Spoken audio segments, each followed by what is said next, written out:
Hello, everyone. Hello. We're here with the finale of SpongeBob. So I was just thinking about something. Is SpongeBob the longest running children's cartoon? Because like I'm pretty sure there's at least one SpongeBob game on. Oh god, that's disturbing. Fuck. At least one SpongeBob game on PS1. And SpongeBob obviously is still going on.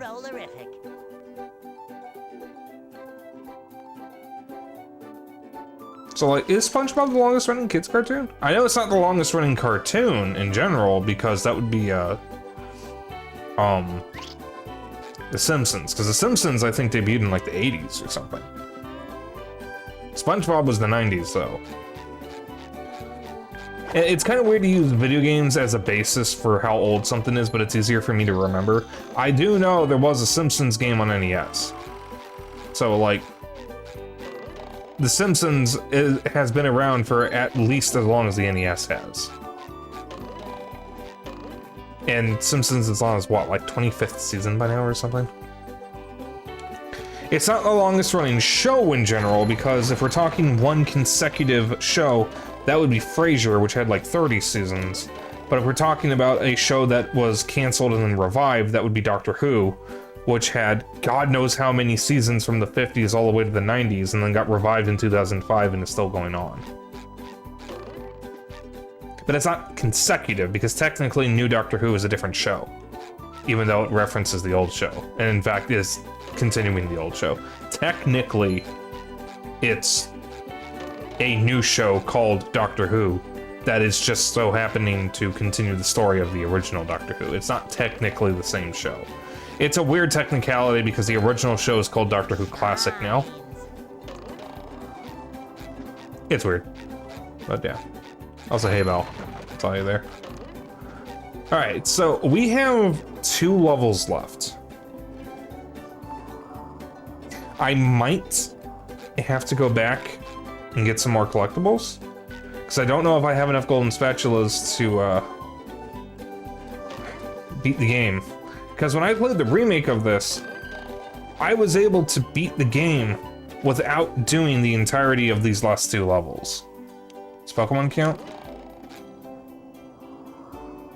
Well, it's a show. I don't know how anime handles seasons, because usually animes are broken up into arcs, not necessarily seasons. Yeah, we're gonna go to the Flying Dutchman's graveyard. So, like, it's a show, so it absolutely counts. I just don't know how anime handles it, because the anime is a little weird. The graveyard of. Ooh, the frame rate is taking a hit here. Oh, he's a lot less bright in the remake. Oh, yes. Who dares disturb the Flying Dutchman?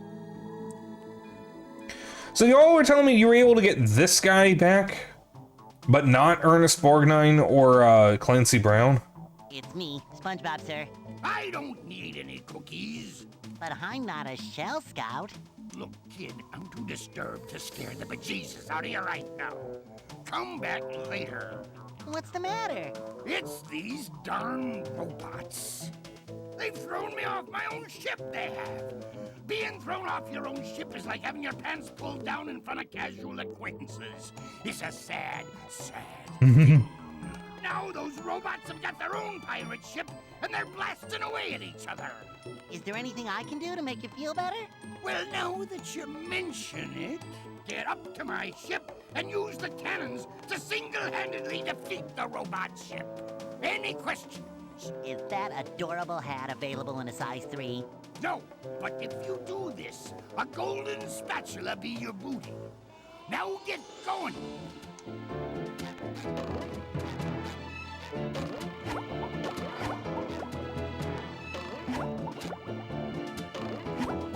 I can't hit him. Well, I guess he is ethereal, so.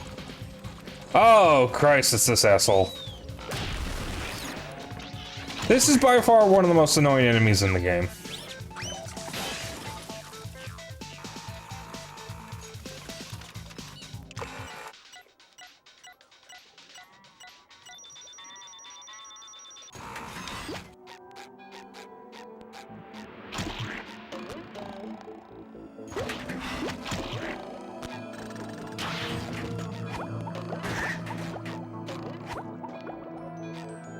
All right, they can fly.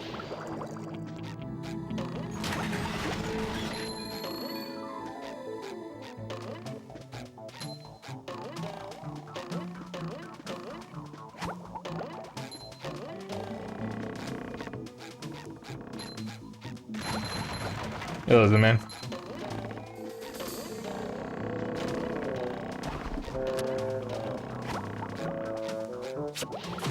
You know, since this is the last time we'll see SpongeBob for a while, got a question for y'all. What is your favorite SpongeBob moment? Or joke?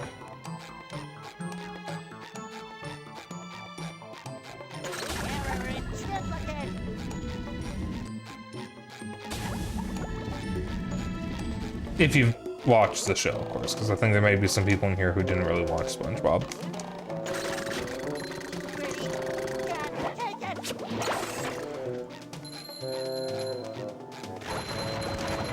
I think my favorite episode is the one where SpongeBob, Patrick, Sandy, and Squidward. Actually, no. My favorite episode is one where Barnacle Boy went over to the dark side because he was really upset that he kept being ordered a Krabby Patty Jr. even though he's a grown man. That is my favorite episode because that's where the quote for today's title is from.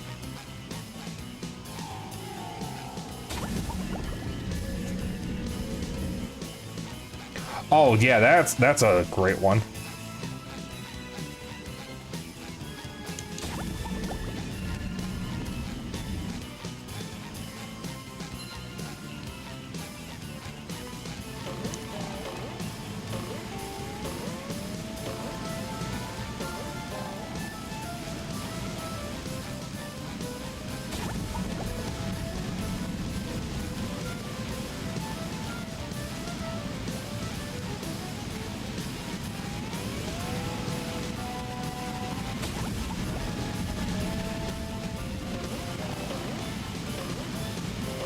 Dirty Dan. I don't think I remember Dirty Dan.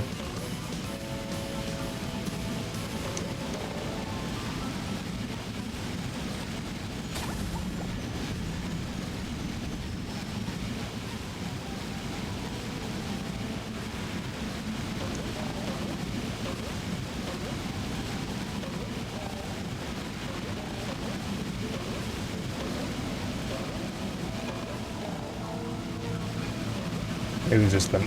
Well, no, it's absolutely been a while. I haven't watched SpongeBob in, since I entered high school.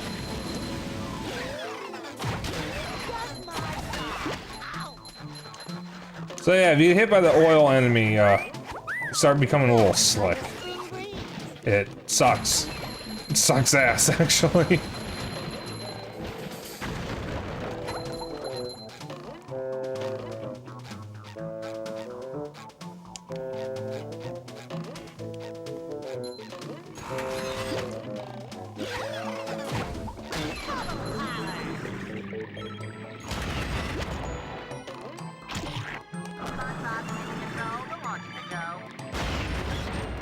So the cruise bubble will instantly take out the oil enemies, which is good because they are fucking terrible.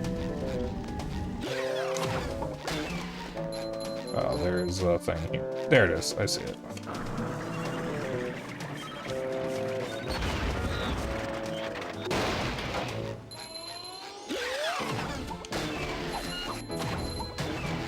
I love the fart sound. It's so good.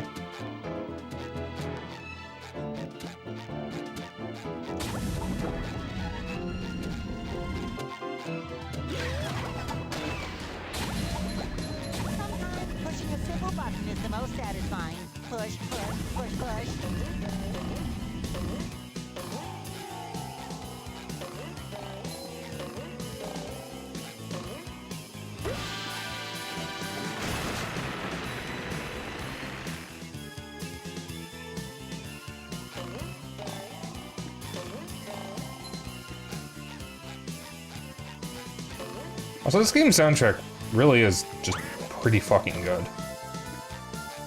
They kind of went hard on it for no reason.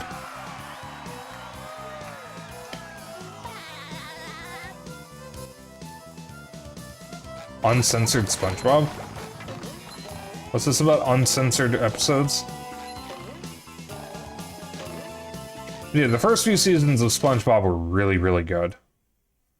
The show definitely got worse as it went on. Ahoy there, Mr. Squidward. Swab the poop deck. And obviously there was a point where the show should have ended, and that's why Steven Hillenburg left. And I think that's really the kicker, because the show just wasn't the same without him. Yes, hilarious. Don't you have a platinum whisk to get? That's golden spatula. Whatever. There's one up there. Some things Nick removed.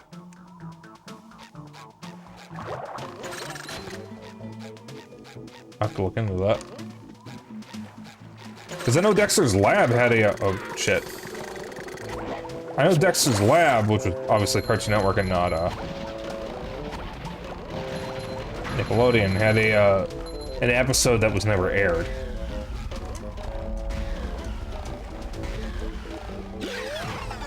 Because there's a point where Dexter's Lab had an art style shift.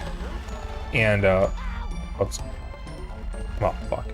There was a point where Dexter's Lab had an art style shift. And after the art style shift, there was an episode that was never aired that involved Dexter swearing. Now, you can probably guess why that one was never aired. The swearing was censored, but there was just so much of it that it was just never aired to the public.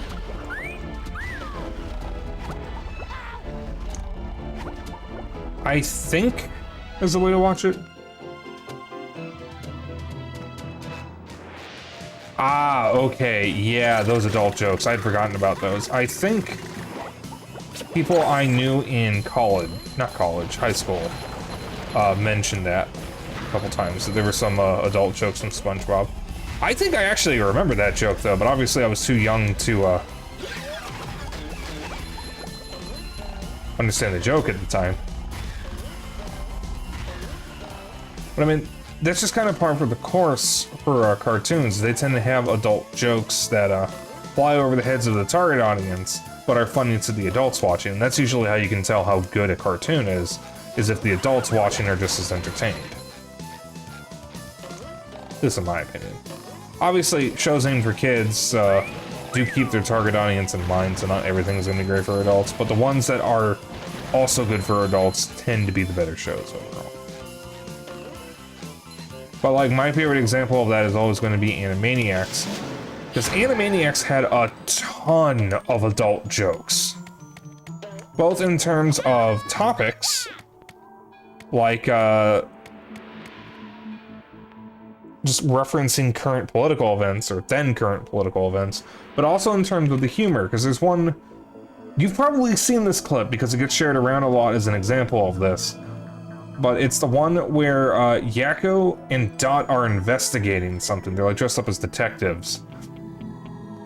And Yakko says, "All right, let's look for Prince." And Dot picks up the artist formerly known as Prince and says, "I found Prince." And Yakko goes, "No, fingerprints."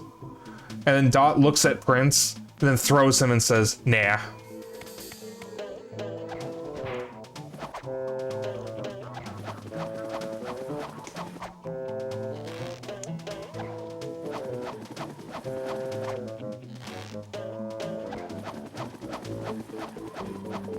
Yeah, that's probably one of the most famous examples.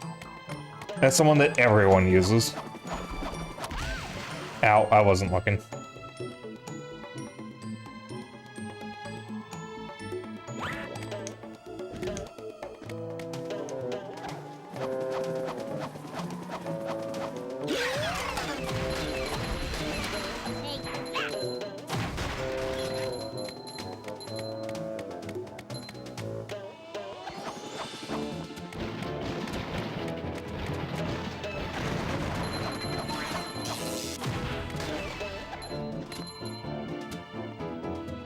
So something floating overhead. I can't remember any other jokes like that off the top of my head from Animaniacs, but I do know that's the main one that everyone references.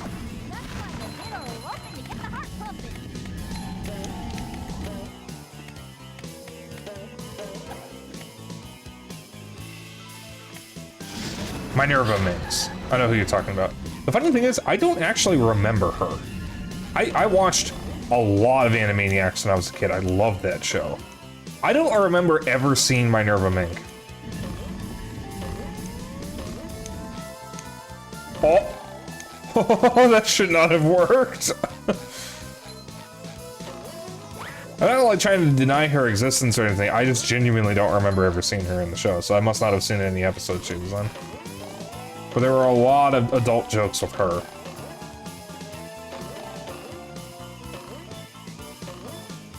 Supposedly. Again, I don't remember any. I think I actually have the nearly complete series of Animaniacs on TV. Or DVD. Should actually watch it sometime. I have the complete run of Foster's Home for Imaginary Friends and Ed, Edd and Eddy, because those were my two favorite Cartoon Network shows growing up. And when they announced that they were releasing them on home video, I asked my dad to get them, and they were kind of a birthday present. My dad is the one who's better about tracking down that stuff than me. So my dad is a cinephile, so he loves movies and TV shows. He follows, like, he checks, like, a bunch of different websites covering Blu-ray releases on a daily basis.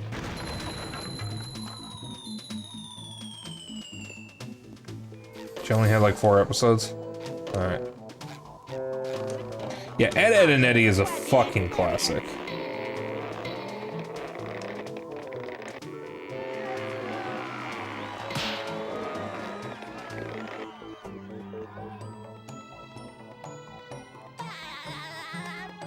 So I want to preface this by saying the answer who would win is obvious, but I do kind of want to see Death Battle do Sheen from Jimmy Neutron versus Ed from Ed, Edd and Eddy.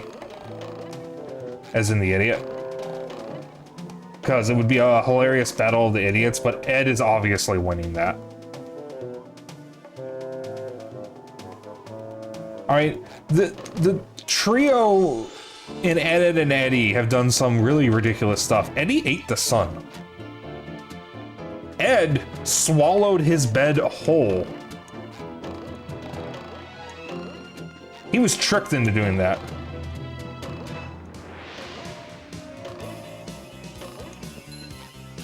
I think. Yeah, because I think that was a reverse psychology episode or something.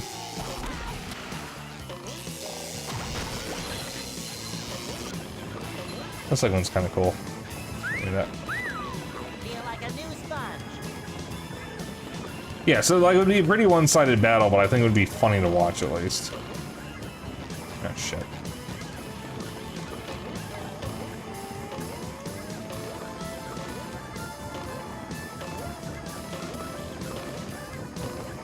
Yeah. Whoa. Okay. Uh-oh. Okay, so here.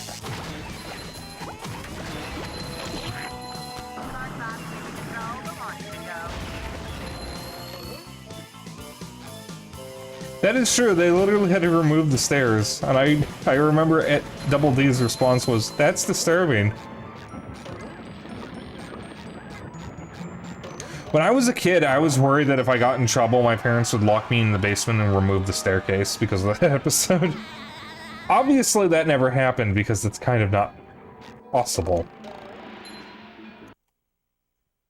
But I mean, we think dumb things when we're kids.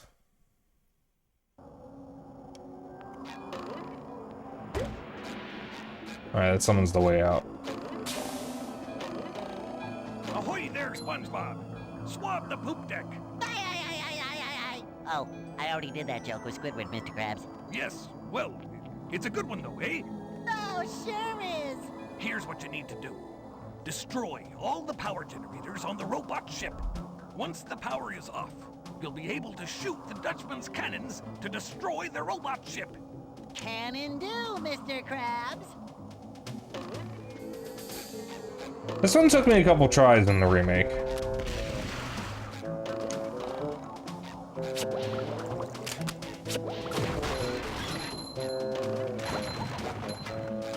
I had to kind of cheese it as Sandy.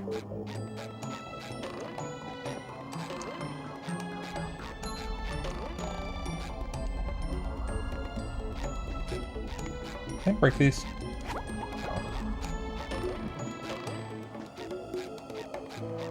Oh my god, Squid Game?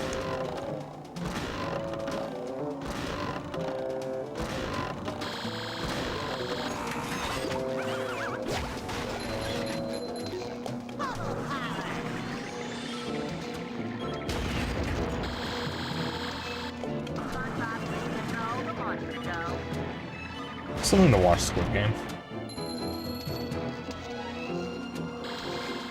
The ultimate threat. You keep fucking around, I'm gonna lock you in the basement and take away the stairs. Like I said, I was a dumb kid. And there is a thing right there.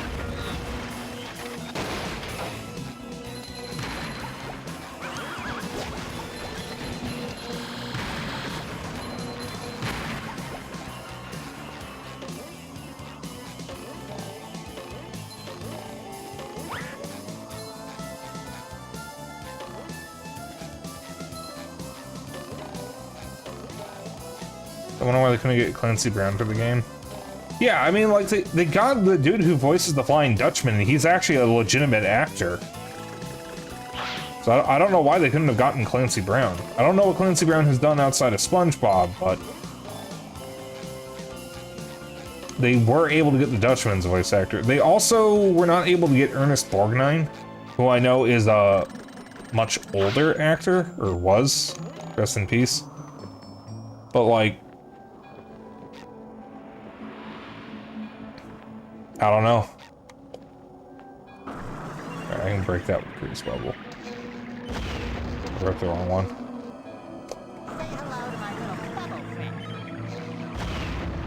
Oh, I cannot. Alright, I think I need to be Sandy for that.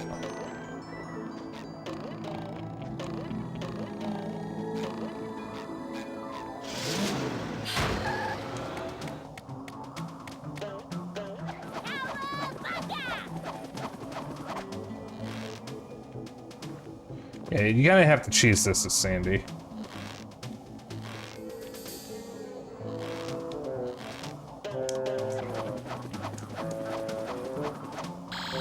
Oh, I thought I could make that. In defense, Mermaid Man isn't a huge character. True. Fuck.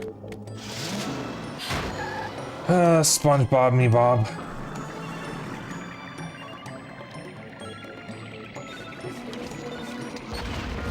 Alright, sat down.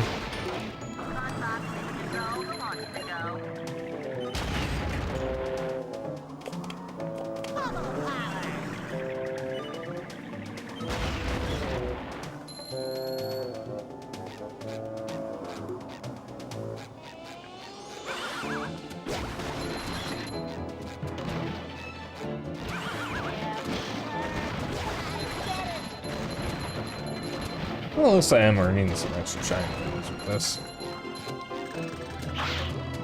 What?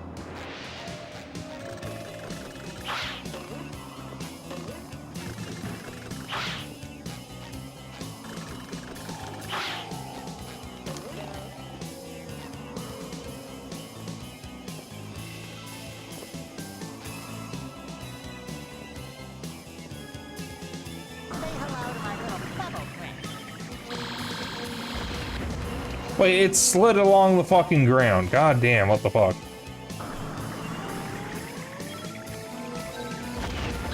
It's supposed to break when it comes in contact with anything. What the actual fuck? Alright, so like...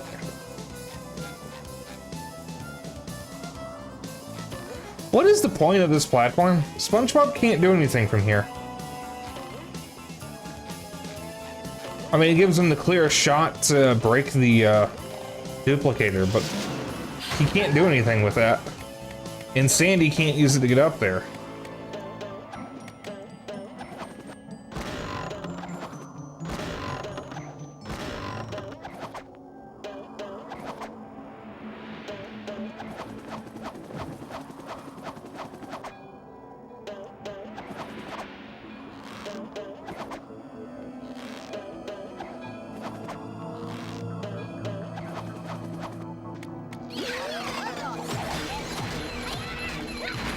Ballad of Buster Scruggs? Well, that's all for Birdie.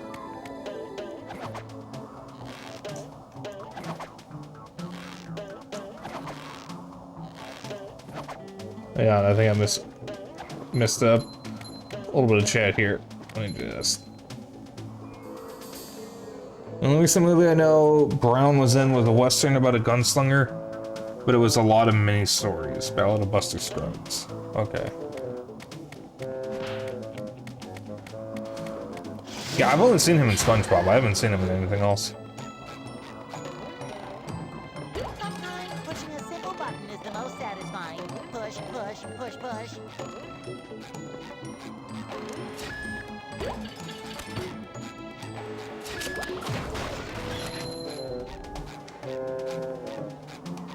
This is not one of my favorite levels in the game. It's not as bad as Kelp Forest, though. Kelp Forest is like the worst fucking level in this entire game. The rest of the game is pretty much just smooth sailing. Ooh, not a cool joke. Detroit Become Human.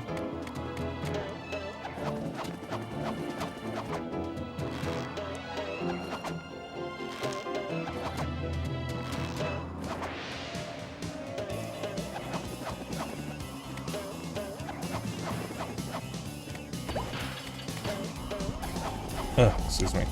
Sorry, I do have a seltzer water with me, so I might be burping a little bit. I apologize for that in advance.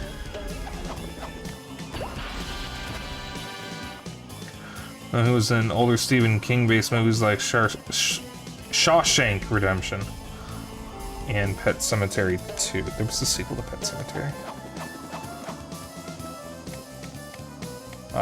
Oh god, I didn't see what the fucking, thing is. There it is.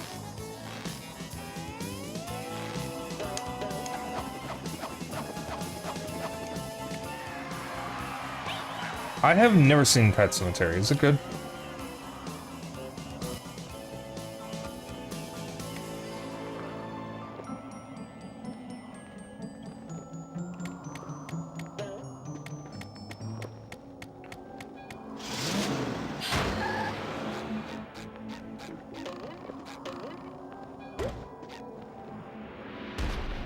It was alright. I've only seen one Stephen King based movie, and it's not The Shining. I saw the TV movie Salem's Lot, which is the only Stephen King book I've actually read, by the way. We got your ship back and defeated the robots. That you did. But now that I look at it, I think I'll keep this golden spatula. It's so nice and shiny. It reminds me of my first buried treasure. But what about our deal? Ah, never make a deal with a ghost. Deals don't mean anything to me, except for that great deal I got on a butter churn back in 1873. What a prize, I tell you, nothing beats creamy hand-churned butter. Wait just a cotton-picking minute, Butter Boy. We did all that stuff, and you're backing out like a sea weasel. Sea weasel? Ah, them's fighting words. If you want this gold thingy so bad, come and get it. You're on. Lindsey Brown has also voiced Dr. Neo Cortex ever since Crash 2. I thought Greg Eagle... Oh, wait, no. Greg Eagle voiced Aku Aku. I'm thinking of someone else.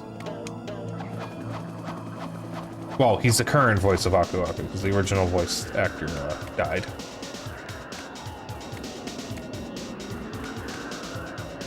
Wait. It just dawned on me. Dr. Cortex. I didn't know that was Clancy Brown. That's actually kind of awesome.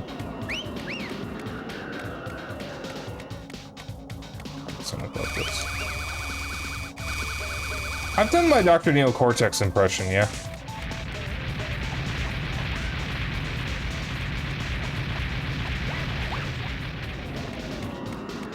Yes. I mean, I can do it again.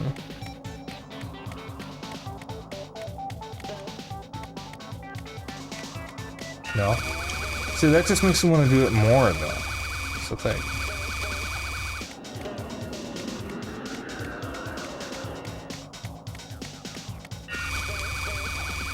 Okay, then do it.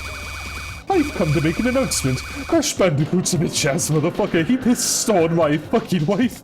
He took out his furry bandicoot dick and said it was this big, and I said that's disgusting.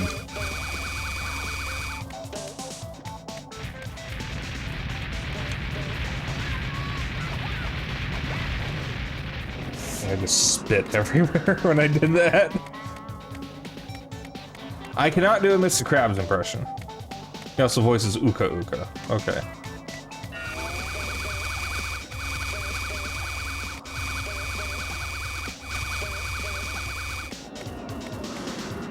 Is Uka Uka in anything besides Crash 3? I've only played Crash 2 and 3, so well, no, I played Wrath of Cortex, or whatever the first Gamecube was. I made Cortex sound very gay.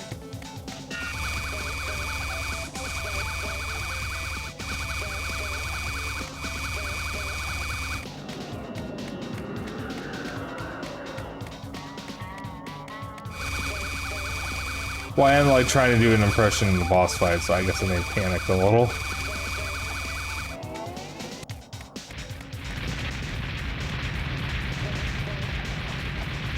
In a good way.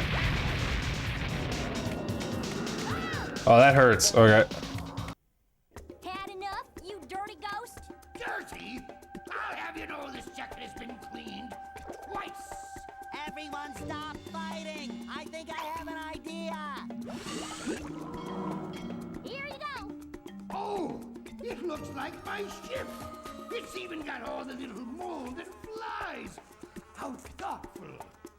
All right, you little rapscallions. Here's the golden spatula.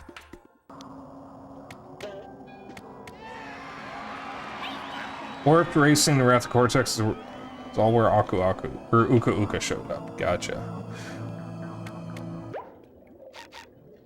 Goo Tinker ahoy. Get aloft there, matey.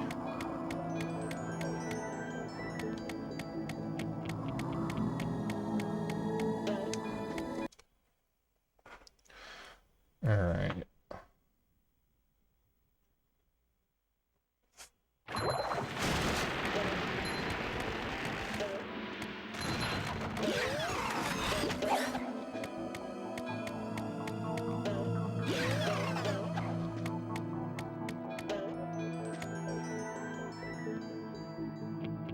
I know kind of how to get that.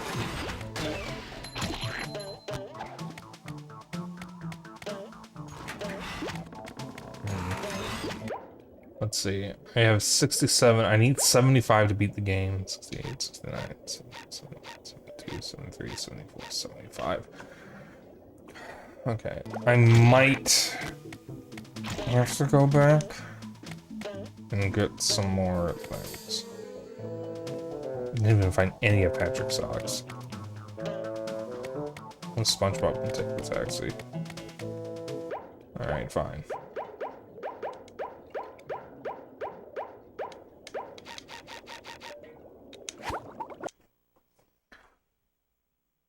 So the funny thing is, in the remake, you can actually get to Bikini Bottom as Patrick and Sandy.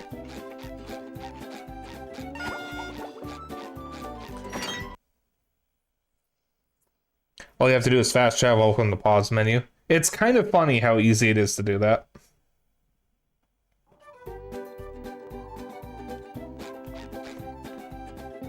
I don't know if it's intended, though. Yeah, just to clarify, I do need 75, yeah.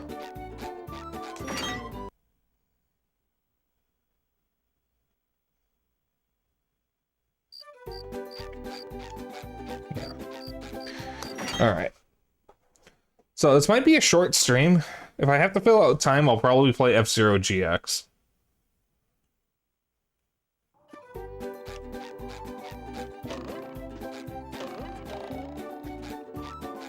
Also voices Lex Luthor quite a bit. It's got some range.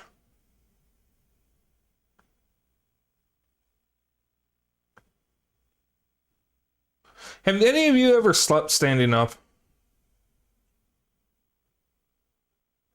This level is also the hardest level in the game. It's not the worst level, though. Comes dreams. What mischief can be found in this sub. You have onces. Dream bubbles. I'm surrounded by dream bubbles. I wonder what that means. Gary, what are you doing here? Oh, so I'm dreaming. Well, then first thing I'm gonna do is dream myself up a mustache. Ow! Thanks, Gary. It does make me look more rugged, doesn't it? More tasks? Well, I could use more golden spatulas, but where should I start? You mean each dream bubble has a golden spatula in it? Oh. I don't know if you guys saw that. Yeah, okay. I'm ready! Hopefully that doesn't be happen again. careful. I don't know what that was.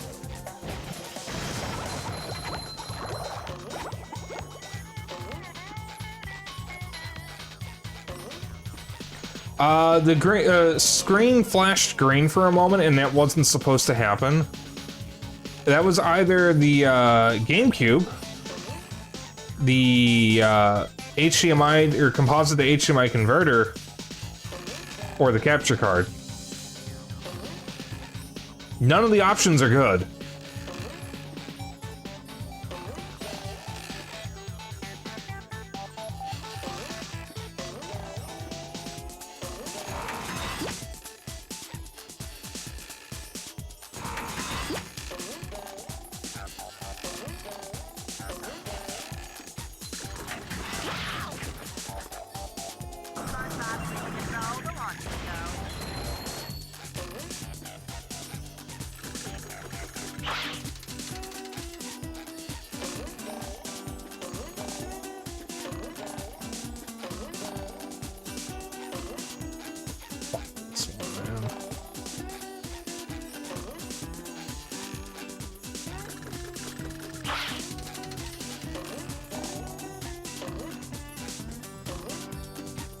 Oh boy, this. I think in the remake, the ball follows a set path.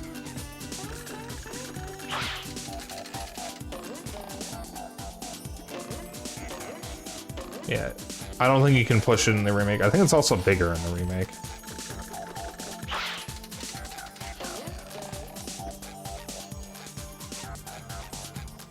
I think I just need to try to keep up with it, and it should be fine.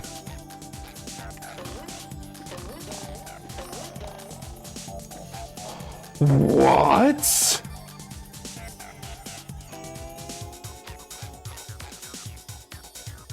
I went right through it.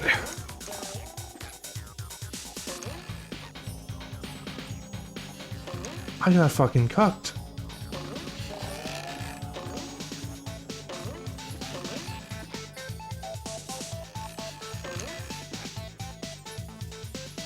I was robbed. I was robbed in broad daylight.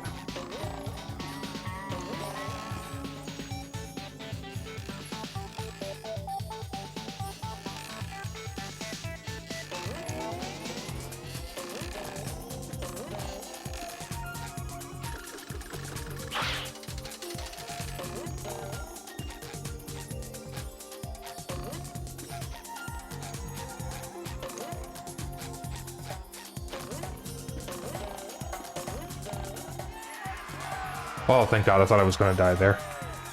There we go.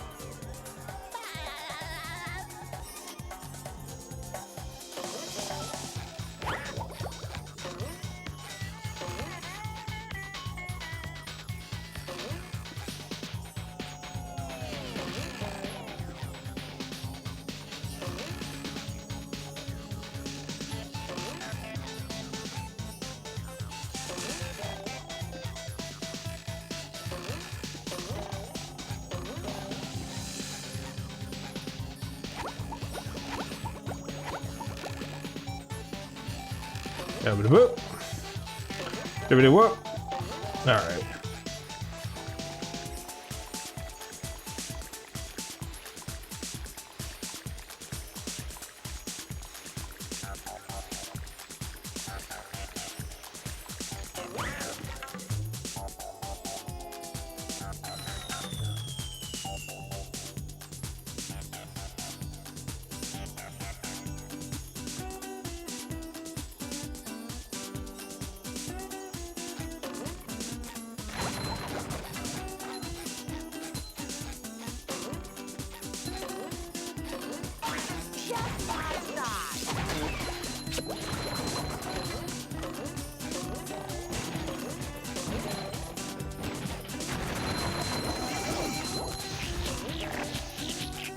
No, you don't.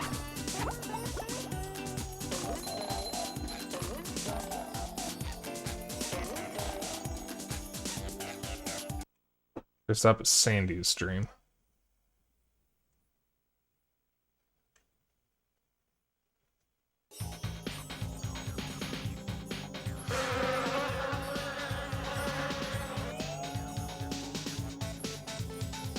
Wow, your dream is massive. Everything in Texas is big, even dreams. Then you're just the right person to reach the spatula on top of that golden acorn. My dream, my rules. I'll get that spatula faster than a Texas jackrabbit crossing a 4-lane highway.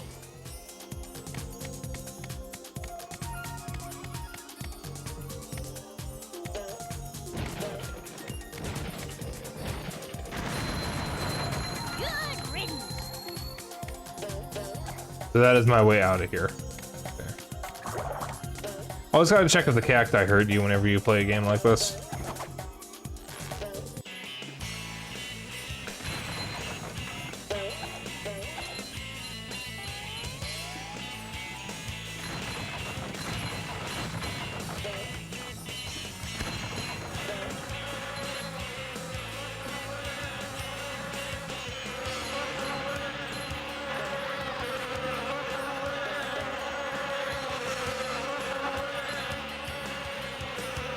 That is a absolutely terrible noise. Hello, Plankton. That's what I need, a creature with a backbone.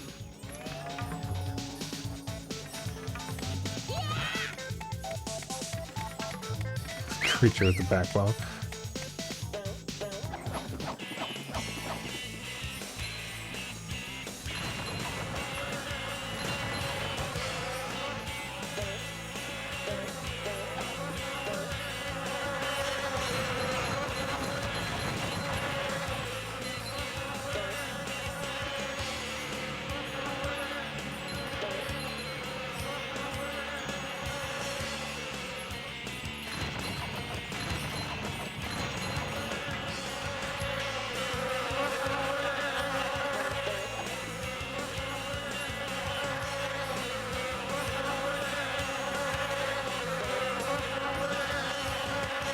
I think I needed 2,800 shiny objects. There's a lot of twists and turns here.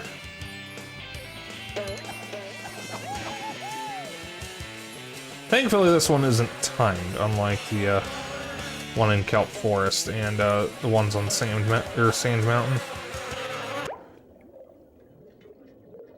Yeah, Jet Force Jet. Oh, okay, so that's coming out on the American one. It's also coming out in Japan along with a brand new Japanese release of GoldenEye. I don't think GoldenEye came out in Japan originally. But that's awesome.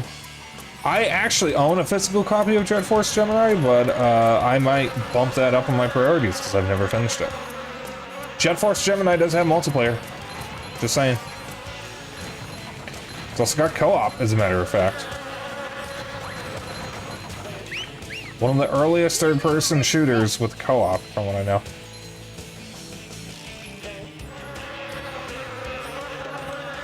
Yeah, it's co-op and it has a deathmatch mode, I think.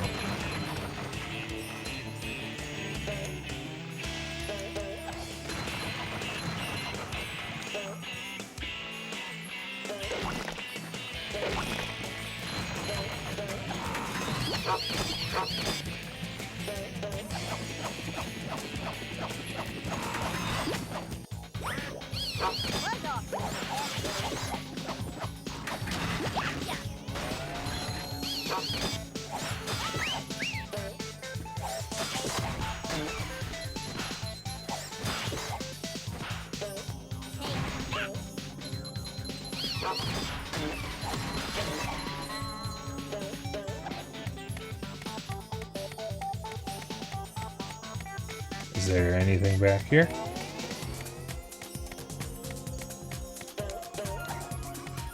Anything at all?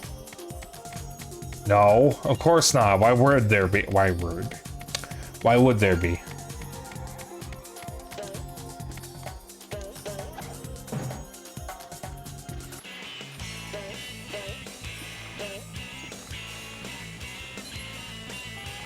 Might do Jet Force Gemini after Legacy of Kain, because we're going to be doing Legacy of Kain for a bit, because it's kind of a meaty game. I'm trying to get Xeno to play it, but he's working through Halo 1 and 2 right now to get caught up for when we do Halo 3.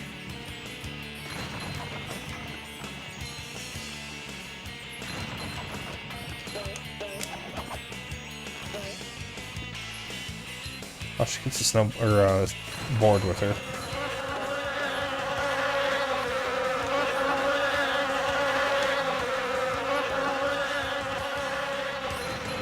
God, imagine what that must smell like. Ugh.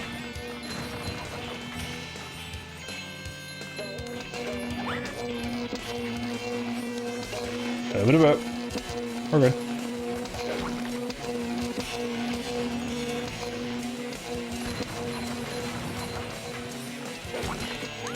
Now.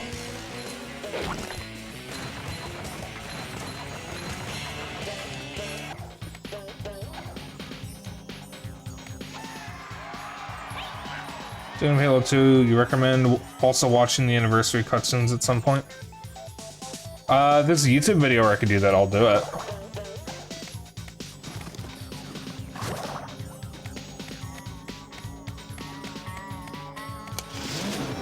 There is, yes. Send it to me, I might watch it after stream. If not after stream, then tomorrow.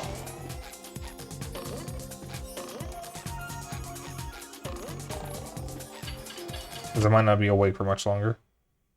The current special account, nice. Nice. That means I need 6 more to beat the game. Alright, I'm gonna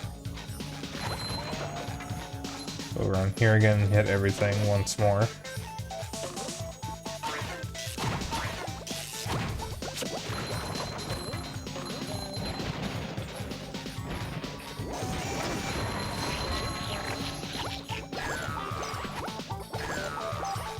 That is the same sound effect from fucking,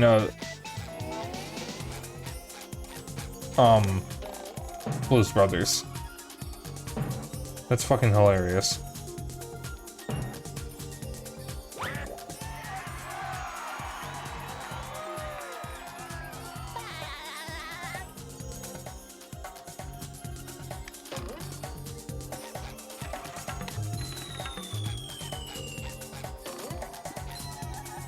It's 70. There's more than 70 spatulas.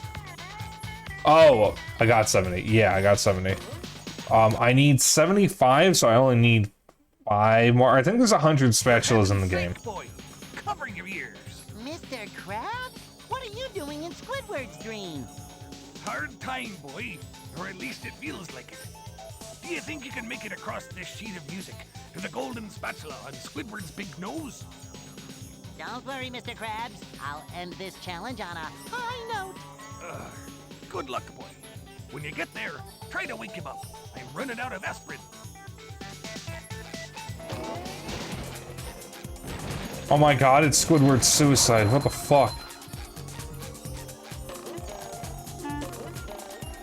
Someone made a really good post about those kinds of lost episode creepypastas, about how the least believable part about them is like, there is an episode that won't air because it kills anyone who watches it. It makes them extremely uncomfortable. It's a children's cartoon. Why would someone make something this uncomfortable? And the studio does everything in their power to make sure the episode is aired for some reason.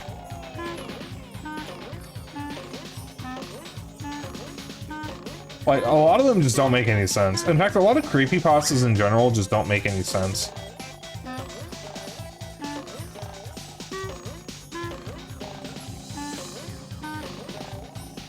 I feel like the idea for some of the video game ones is that they're supposed to be haunted, but others try to play it up as if it's an actual thing that was just lost. I was really into creepypastas when I was in high school and kind of new to college, but I've since kind of fallen out of favor with them, aside from like the SCP Foundation. Just because most of them are just really bad. None of them are as bad as Jeff the Killer, though. I don't know how anyone found that scary, because it's just laughably poorly written.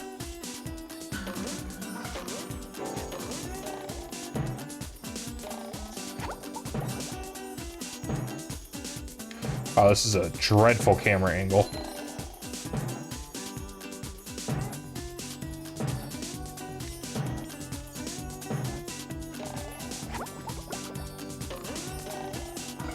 Oh, I didn't mean to angle the camera down like that. Holy shit, why did I do that?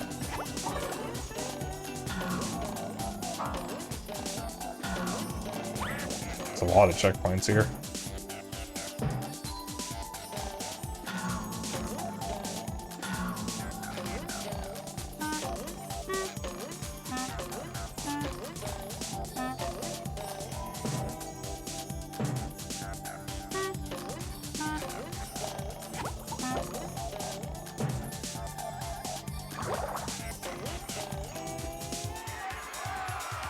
That's 71. We need 4 more.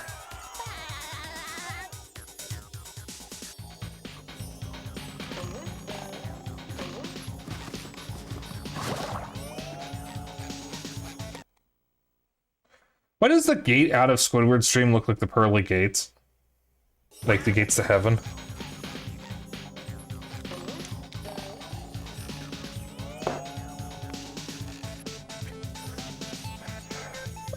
I'm good.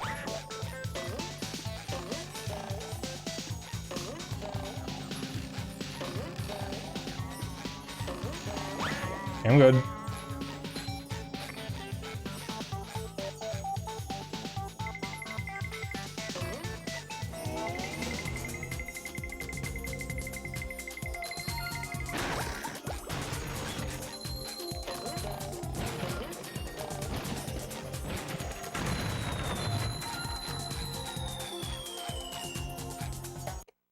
And we're Mr. Krabs' dream. Squidward, this is amazing. Amazingly awful, you mean? Mr. Krabs is dreaming of the Krusty Krab. What a surprise. I can't escape work anywhere. Whoa! Lunch rush! I better grab my hat and... Forget the hat. Get that spatula and get us out of here. It's like a shiny golden toothpick that holds together the bun of... We don't have time for this. So this one is actually pretty hard. Also, my god, these areas look so different in the remake.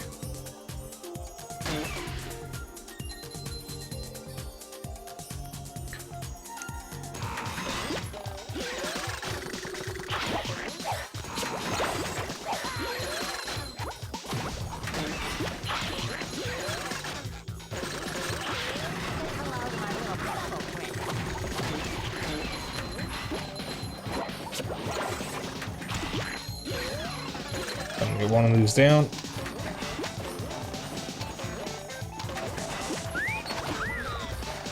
This one down.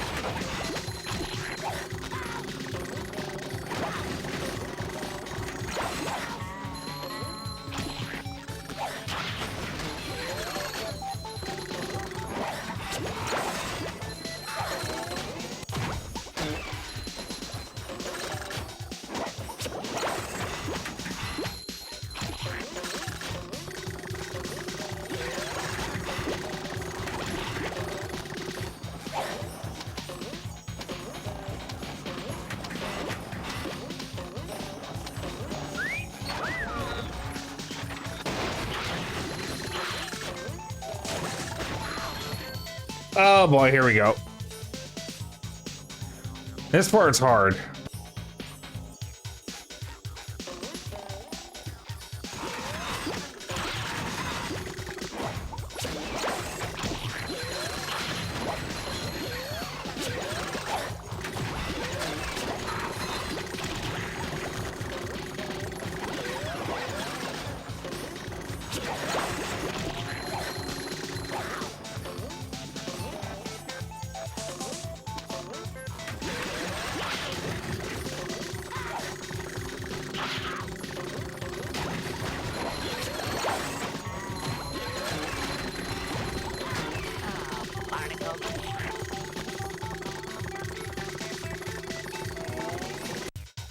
Go, SpongeBob, it's your birthday.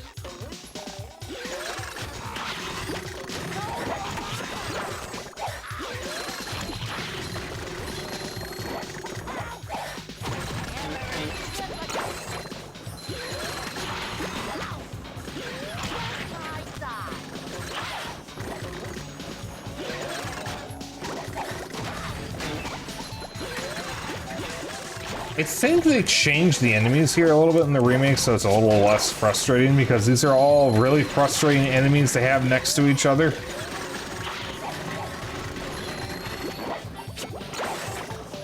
The nice thing is, even if I die, I keep the shiny objects I've earned, so I'll actually be able to get a few things here.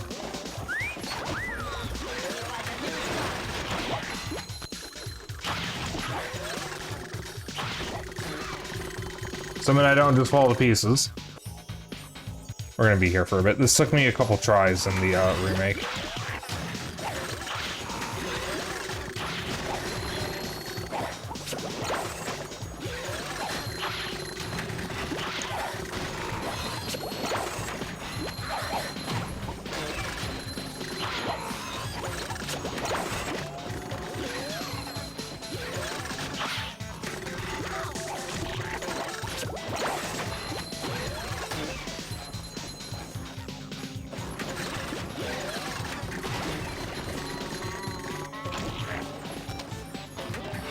Ultra combo.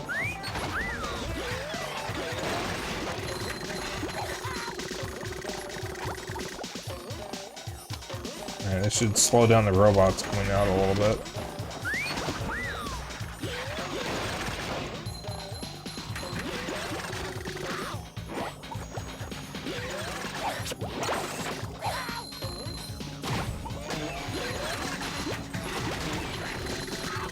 God damn it. Alright, but I have enough shiny objects to, get another, spatula here.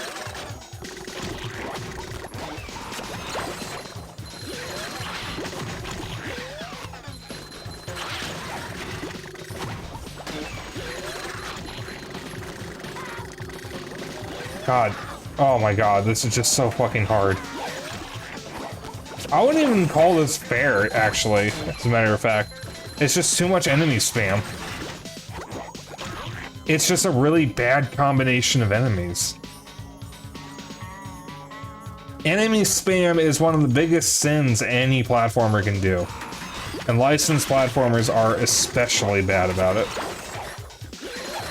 Because it's not engaging design at all, it's just how many really, really frustrating enemies can we put in one spot to piss off the player?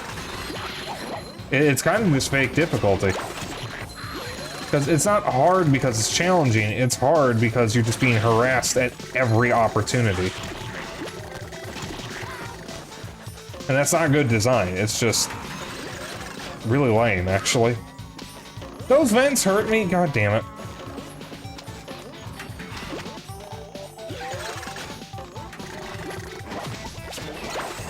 I'm gonna try something real quick.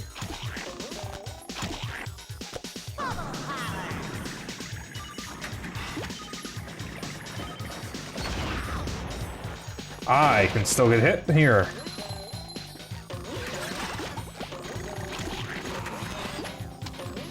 Skill issue? It is not, well, it is a skill issue, but it's also just like stupidly hard.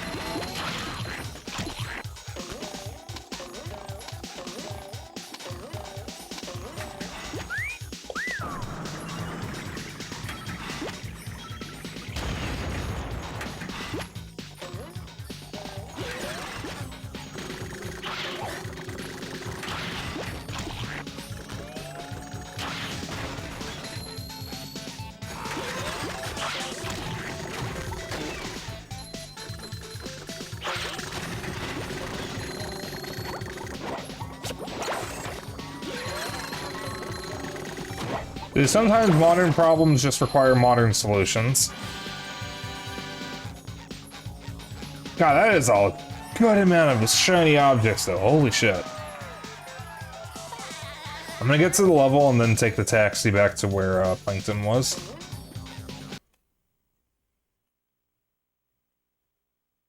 God, I want a burger now. I want a really good fucking burger.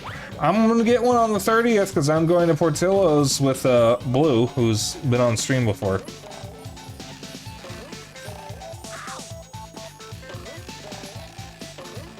They're gonna be in town for Midwest Fur Fest. I won't be going to Midwest Fur Fest because I don't have the money right now and I'm not quite ready to go back to a convention. But I will be meeting them downtown You have a golden spatula. to hang out. Dennis will be joining too. SpongeBob. You'll have to pass my test before you get this golden spatula. Very well, sir. Challenge accepted. Very well. Your challenge is to find the golden spatula. You're holding it. You did it! Now here is your reward. This is a very Patrick thing to do.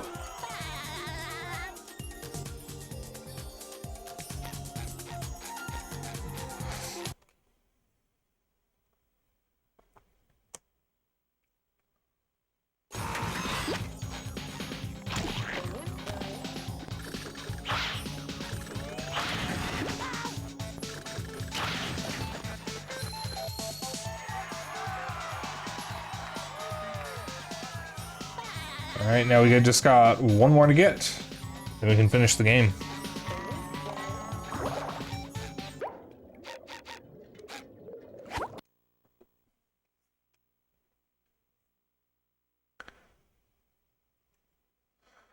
I have to get partway through this again with Sandy.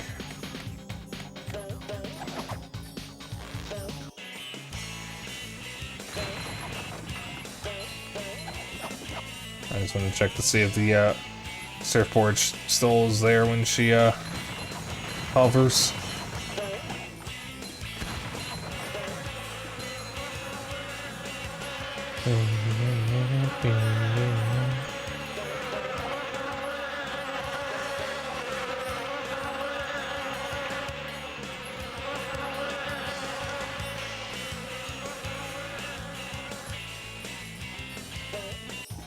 There we go.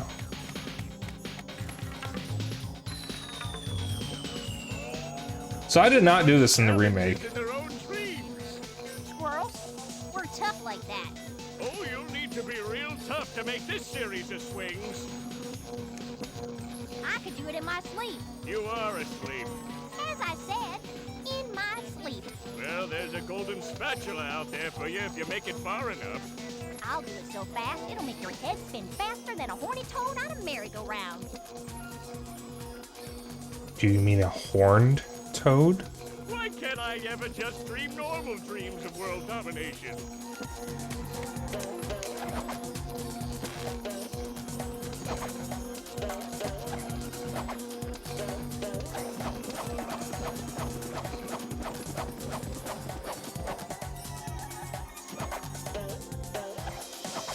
Did you see how far she got fucking swung?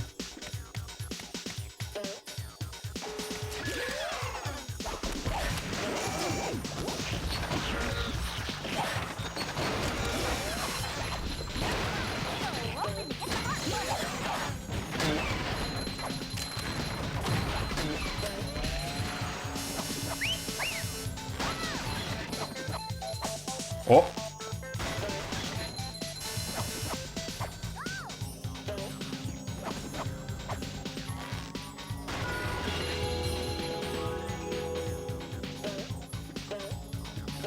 And that will be all of the spatulas I need to beat the game.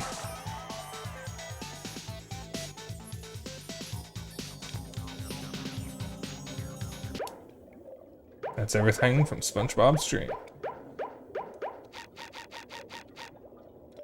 A wall jump in the bucket. Here we go.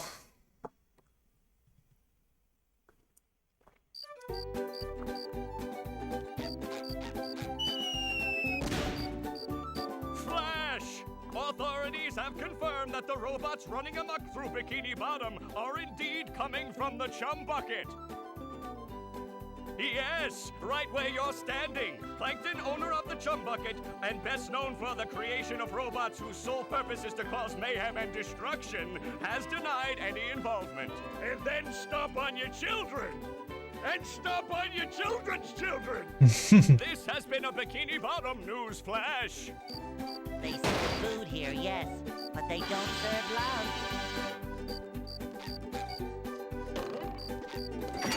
Here we go. It's the only boss area that you can actually enter from the hub world. The other two you have to pass shovel too if you want to do them again. Look at that guy with that big square head and those short shorts. That's the most hideous thing I've ever seen. Wait, that hideous thing looks like me. I always knew SpongeBob would be the death of me. Jump in, jelly beans! A robot SpongeBob!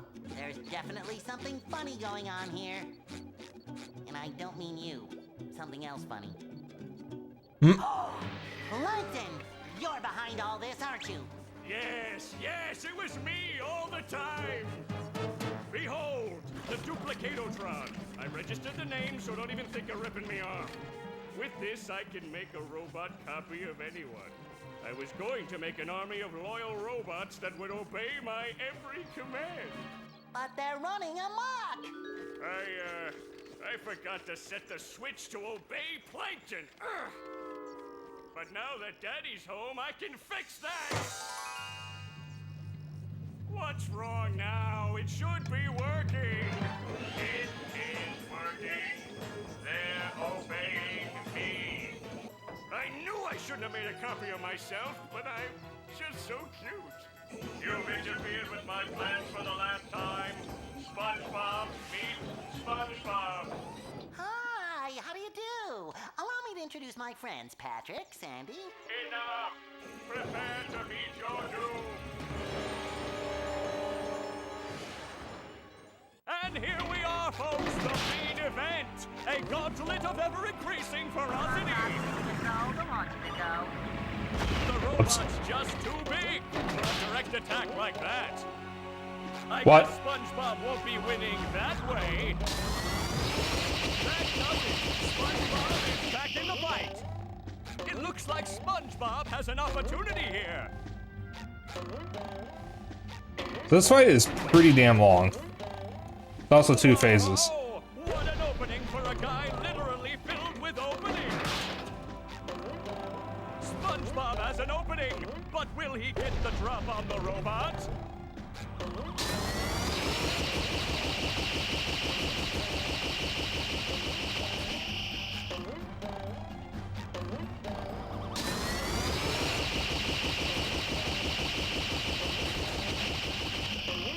As I mentioned before, there was supposed to be a Squidward robot as well, but he was cut. You can see him in the concept art gallery that you can unlock with 40,000 shiny objects. In the remake, they actually restored him in the multiplayer mode.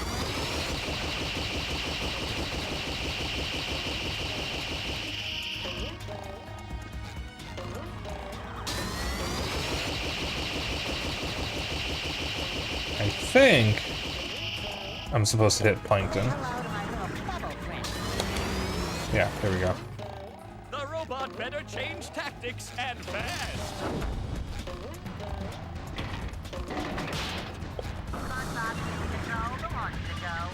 Suck it to him, SpongeBob.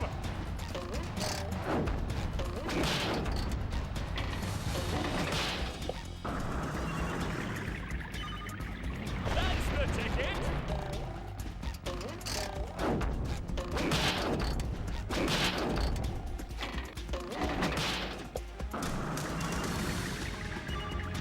And the robot is down.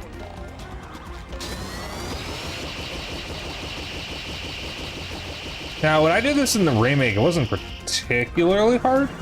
I beat this game as a kid. Uh-oh.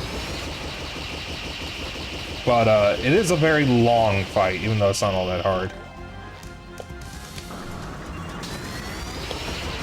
Ow.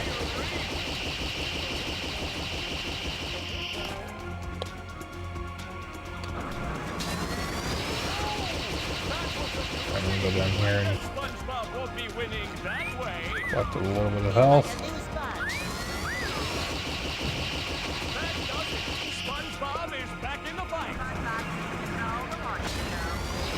Motherfucker, stop moving. Let me hit you. There we go. The robot better change tactics and fast. I guess SpongeBob won't be winning that way. Oh, I can't watch. Okay, maybe just a little.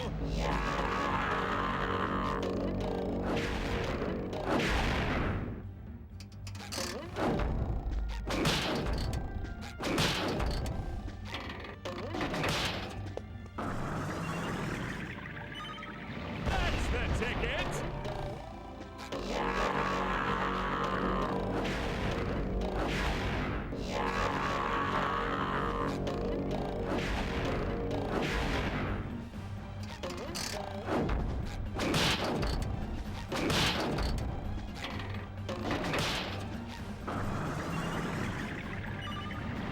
Nice move by SpongeBob. This match is just about over.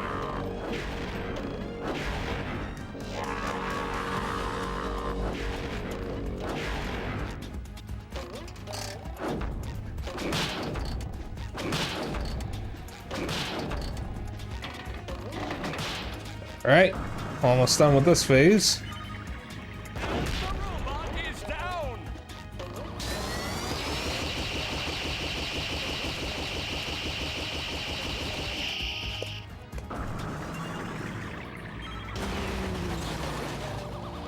That's it. Now issue the coup de grace.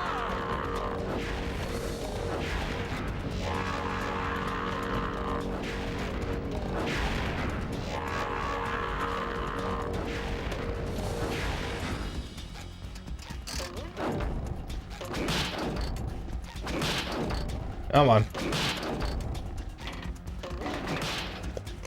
Not the direction I wanted you to go in, but that's fine.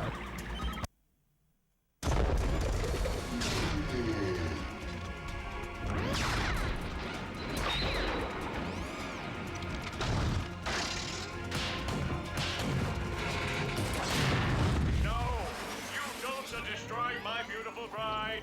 We were supposed to get married next week. Did he say married? I'll repair you, baby. I'm shrinking!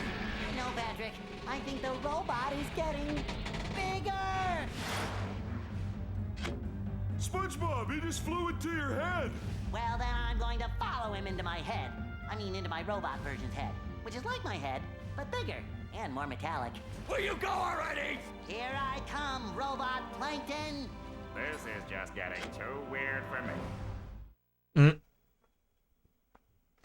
Yeah, so the Plankton robot referred to SpongeBob as his bride. Probably the weirdest joke in the game. And they kept that in the remake. Will SpongeBob be able to neutralize the giant robot's brain? Or will SpongeBob go home defeated and dejected? Stay tuned.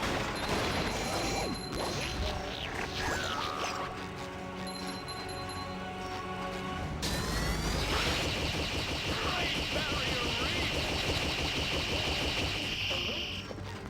Bubble power. That's the ticket!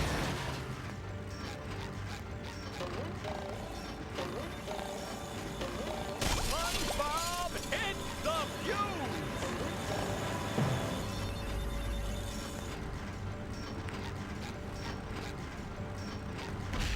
Bubble power.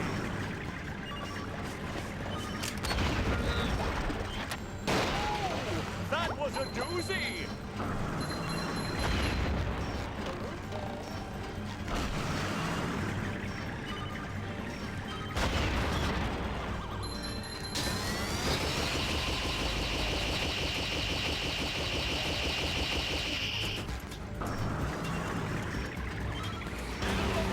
I almost missed that. Alright. That's gonna be a second one down in a moment.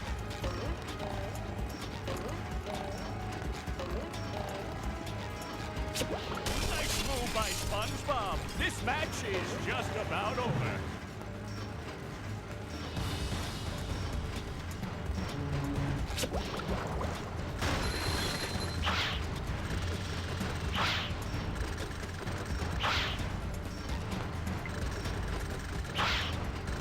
Where is breaking? Oh, I can't watch. Okay, maybe just a little.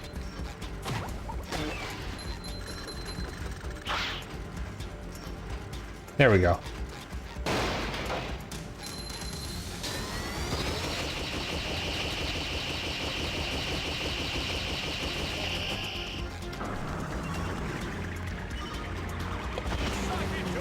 Oh, that counted. Nice.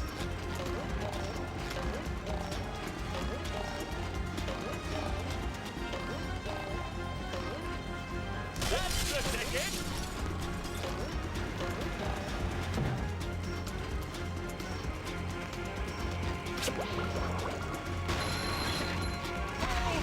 Ow. Or should I say the missionity?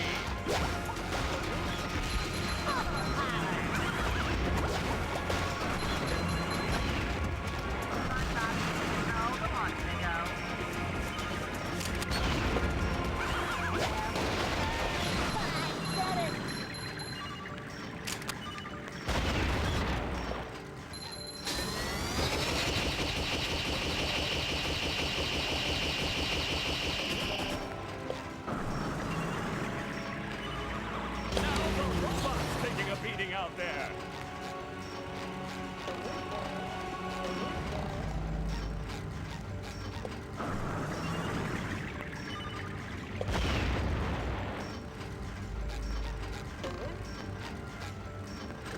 Oh, close encounters of the painful kind. Say hello to my little bubble friend. Ah, okay, so the bubble can just pass through it unimpeded. Got it.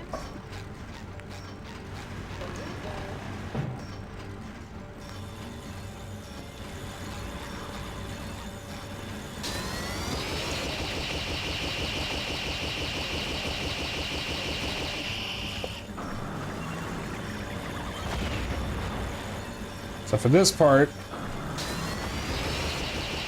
we need to shove a bubble into the little openings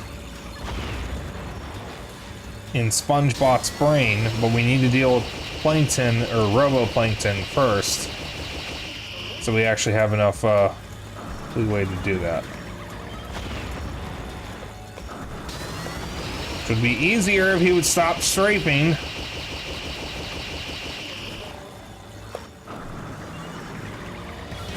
There we go.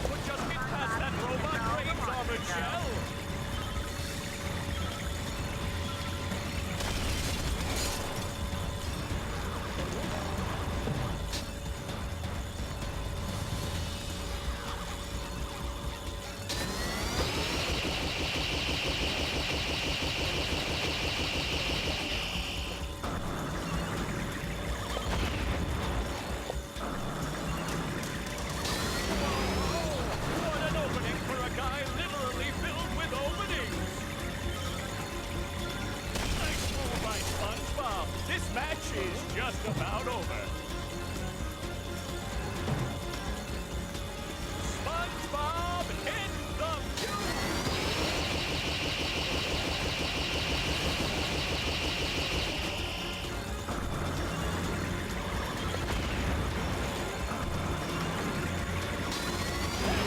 Oh, that was so close.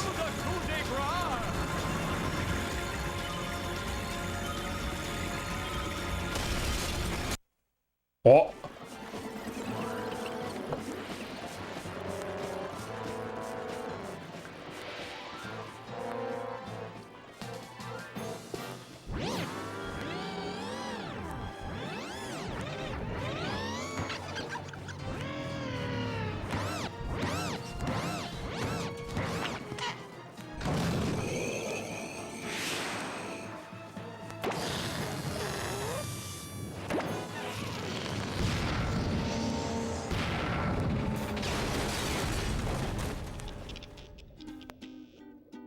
SpongeBob, you did it! What'd he do? What? Oh, yeah. Oh, my plans! Ruined! That does it. I'm becoming a lawyer. You haven't defeated me yet. I still have lots of robots all over Bikini Bottom. I'll summon them all, and then we'll see. Uh-oh. I'll destroy you.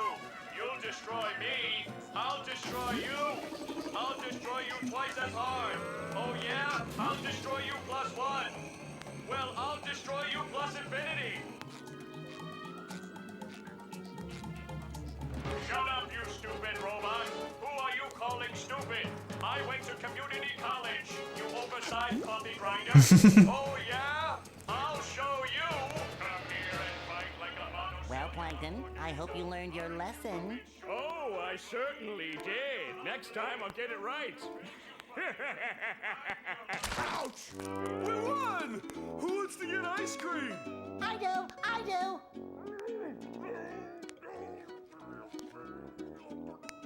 Need I remind you all that there are still robots out there making a mess of Bikini Bottom? Sandy is right.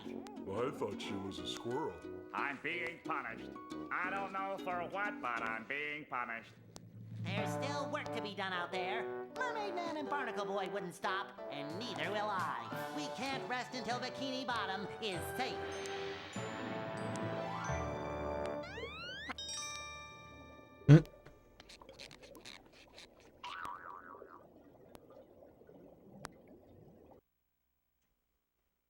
Yeah, that's it.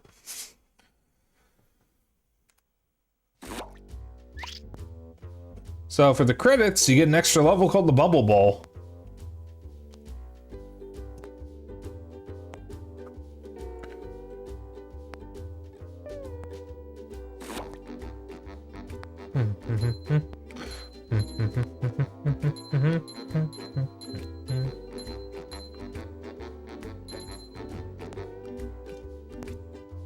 You can come back here at any point.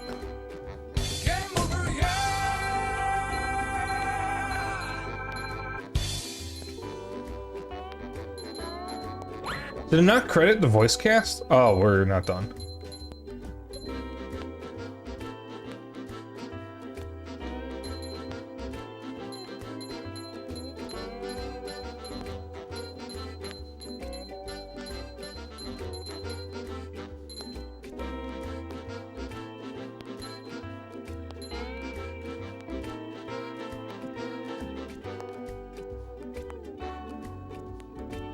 We did it, Patrick. We saved the city.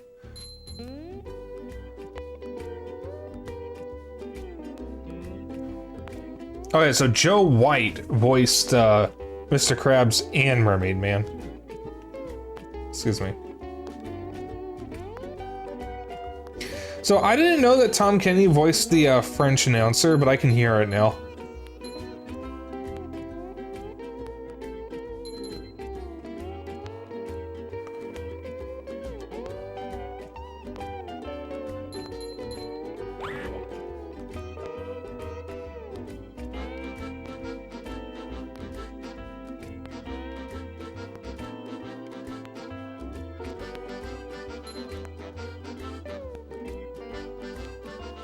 I'm hearing popping in the song here.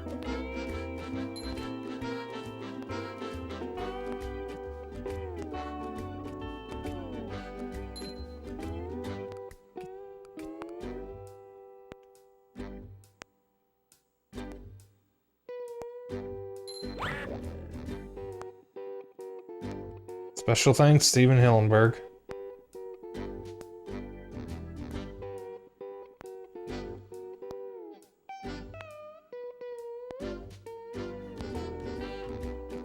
Yeah, it just repeats them there.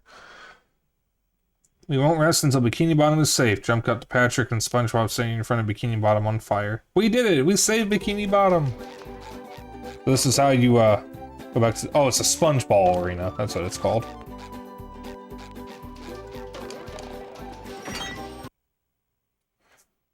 There's one last thing that, I want to show, and that's all the enemies in the game. So we got the fodder, the G-Love, the Chuck, the Arf, the Hammer, the Monsoon, the Tublet, the Bizbot, the Arf Dog, the Tartar, Sleepy Time, Slick, Chompbot, and Plankton.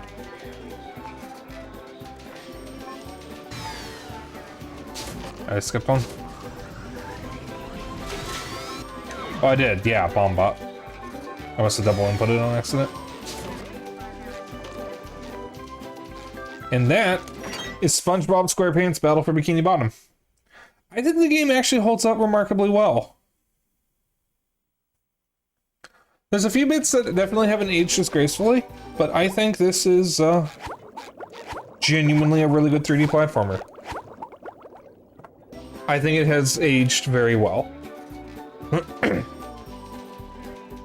And it's probably the best SpongeBob game ever made.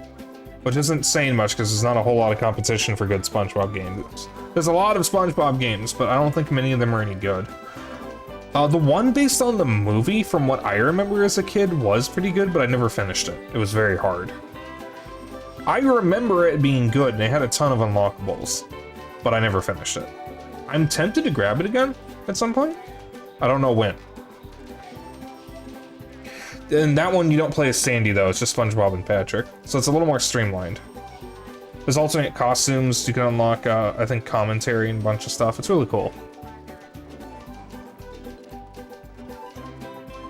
Alright. So we have an hour and 20 minutes of stream left. I am going to swap to F-Zero GX. I did not bring F-Zero down with me, so I will go to my intermission screen. And I will be back.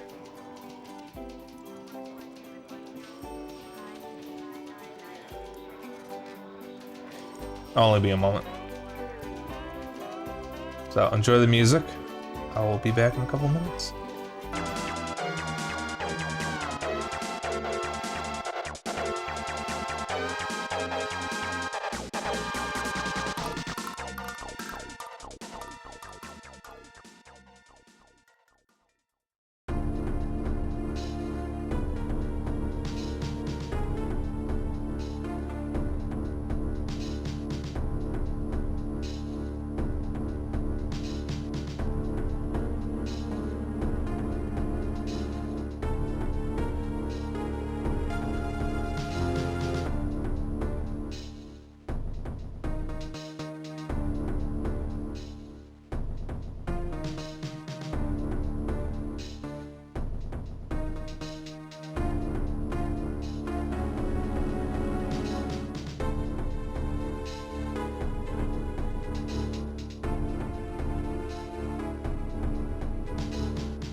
I'm back. Alright, let me fix the title.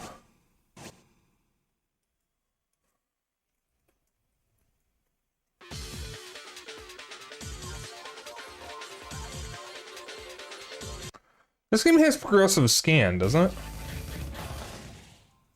Or widescreen? Yeah, it does have a widescreen mode. Yeah.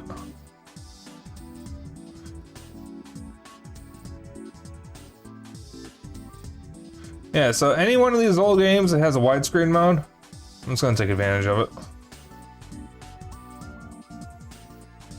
I can't get rid of the black bars on the sides, unfortunately. I'd have to actually trim the capture for that, and I just don't feel like doing that. So we're gonna start with Novice, because it's been a while. I haven't been playing this consistently. Excuse me, and I don't have everything unlocked because I don't have the AX stuff unlocked. Oh hey, sorry, you got a watch streak. I don't have any alerts for that.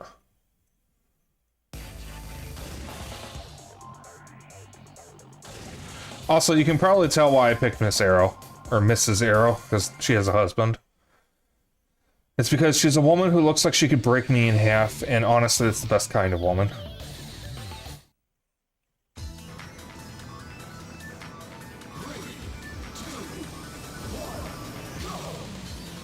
If your wife can't break you in half, you need a new wife.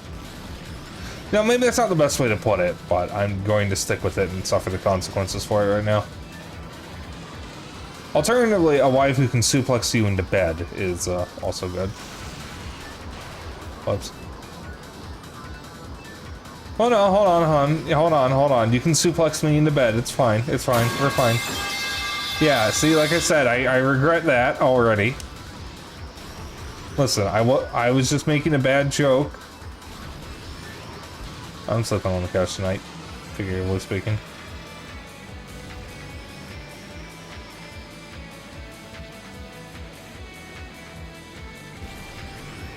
You're gonna have trouble lifting me. I'll jump really hard to help. Give you a little bit of a boost. You know what? Yeah, I accept it.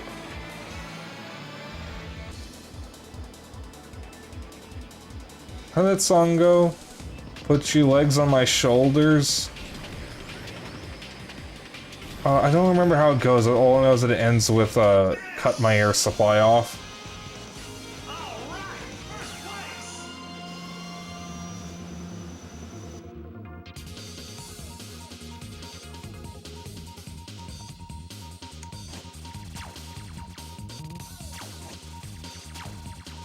The best way to go is being smothered by thighs, I gotta say. I think we can all agree that's the best way to go. Death by snoo snoo. Also, I'm gonna leave the SpongeBob wallpaper up. I don't have an F-Zero wallpaper.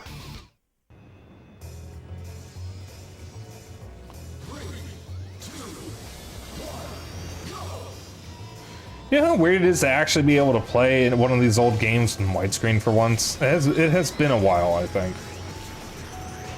I don't think I've actually been able to do it at all so far. Not many of these old games actually support widescreen. You disagree, but you're not allowed to say your alternative. Okay. Okay.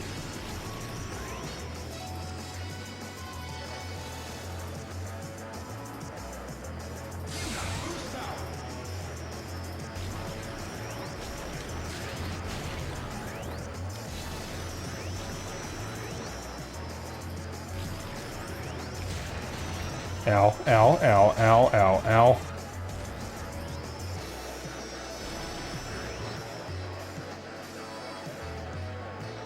I hope the bitrate isn't being massacred right now. I can only imagine the bitrate is being absolutely murdered in cold blood.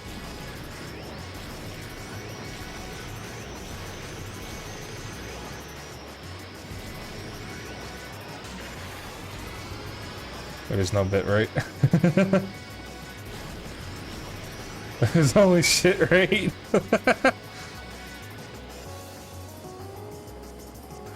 Oh, that reminds me, a new phrase has entered my vocabulary that I've been wanting to use. Hit me with your best shot, shit ass.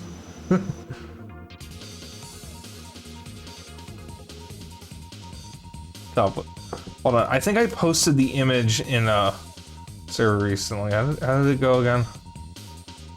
There we go. Proxies 7. Incognito mode on. Troubleshooter running. Safe mode on. Gift cards redeemed. A vast virus database has been updated. I got Norton, you got nothing. Hit me with your best shot, shit ass. For some reason, it's a picture of the most gremlin-looking Nicole from Archie Sonic that I've ever seen in my life, and I did not know I needed that in my life. Huh. Hit me with your best shot, shit ass. Sometimes the Sonic fandom is good. Most of the time it's not, but sometimes it's good.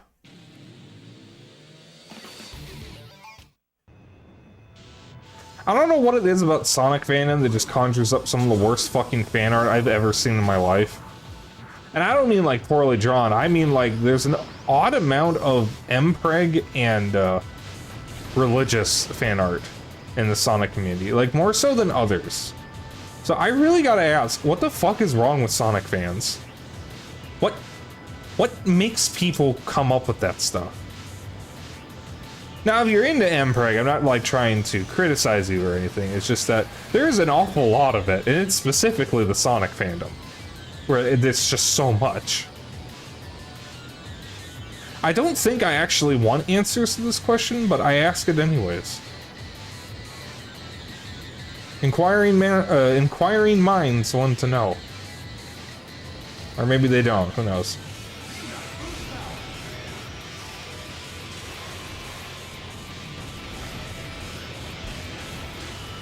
Ow.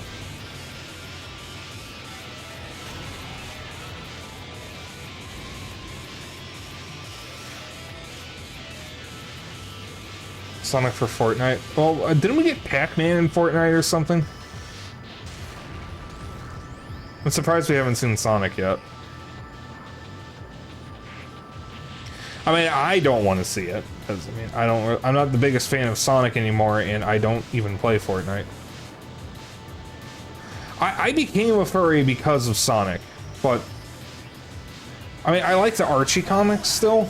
I still think they're good, and I'm kind of interested in IDW comics. But I basically like every piece of Sonic media aside from the games. Some of the games are good, but only some. Sonic Rush, Sonic Adventure 2, I guess Sonic Adventure 1.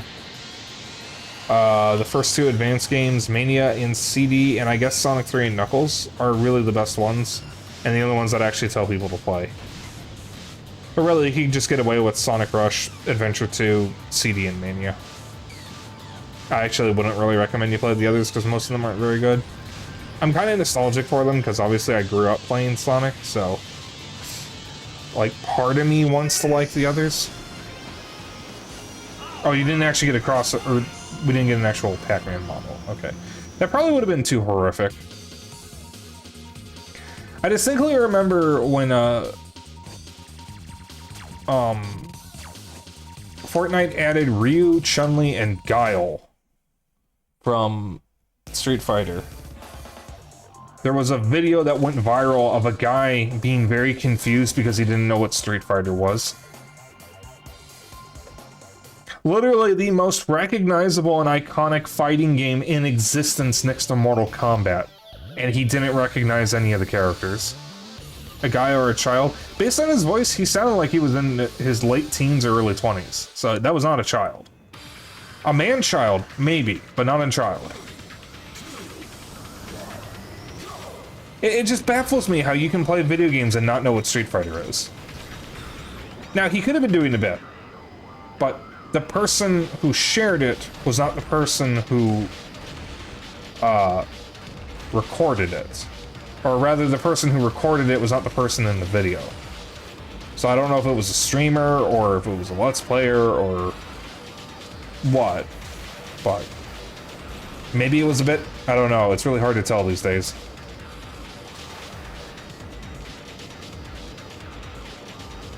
I do know that in the server that was that I saw that in, someone else said that the Fortnite fan base collectively shares 7 brain cells.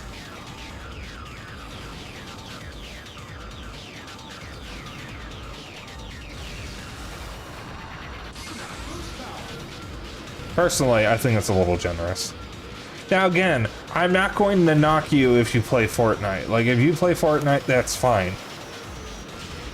It's just that the general Fortnite audience, in my opinion, is full of idiots. And that's either because they're children, or because all they fucking play is Fortnite. And they may still be children even with that.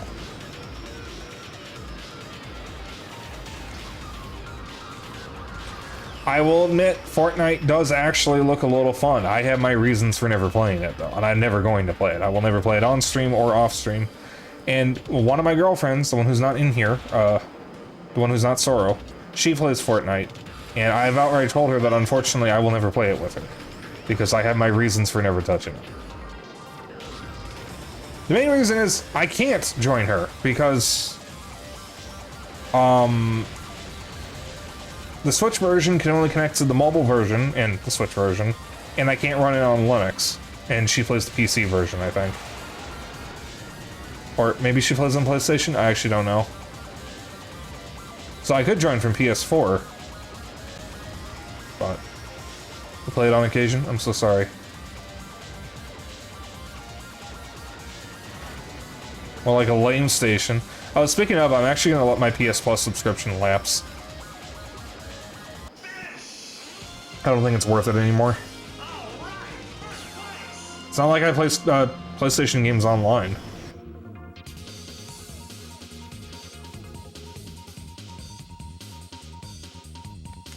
You more play to make fun of it and play with others. That's fine. That's valid. It does, of course, inflate their player counts, though. So, like, it's not exactly damaging them. But, I mean...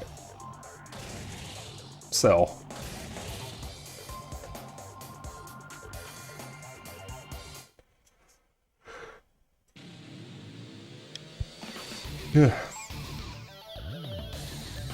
Now we're finally in a track that actually is going to be a little dangerous.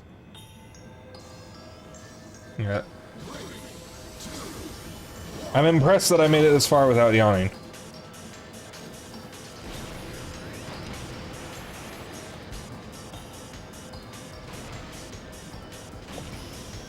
Someone should ping Dennis and let him know that I'm playing F-Zero GX.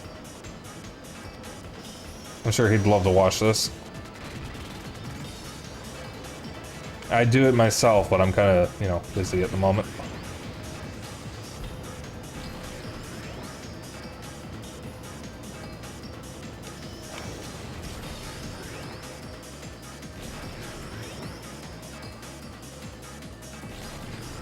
Wait, is it normal for streamers to ping their communities to let them know that they've swapped games? Is that normal? Should I be doing that? Bitrate go burr. Oh god. Oh yeah, I can see the bitrate getting a little angry. Who cares? That actually is normal.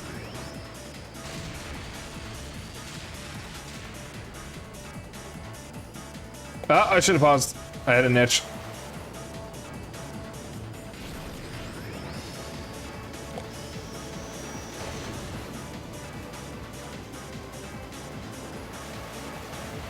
So guys, what's your favorite GameCube game?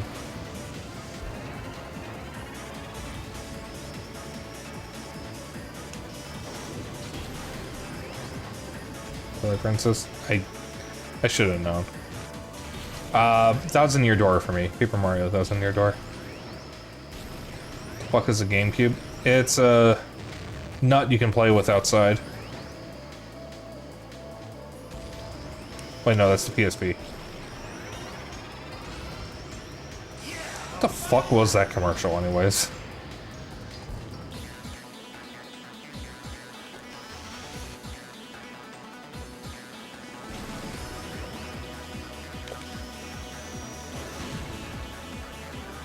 PSP. When I was in grade school, some kids made fun of me for having a PSP because they said I had a pretty small penis.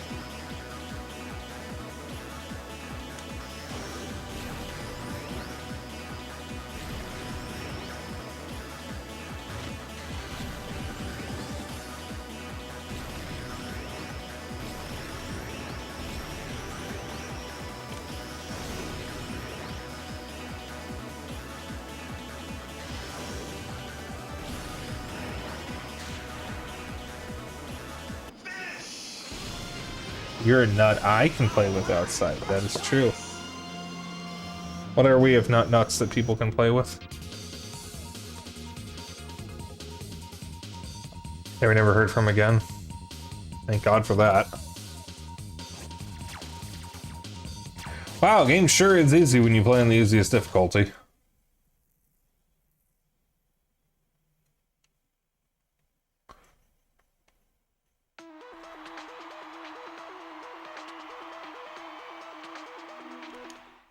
Yeah, whatever. I forgot about this. There's an interview thing that you can do when you win a cup. It's actually pretty cool.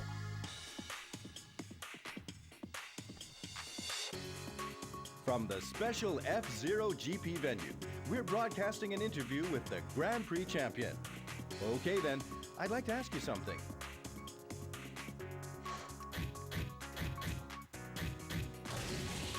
Congratulations on your stunning victory.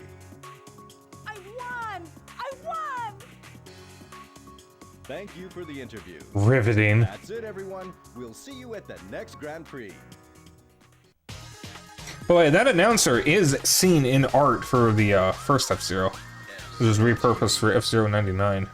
And I think he's also in F-Zero X. And the guy who localized the manual for F-Zero on SNES was actually the voice of the announcer for F-Zero X. See you next time, Space Cowboy. I still need to watch Cowboy Bebop. Yeah, sue me, I've never seen Cowboy Bebop.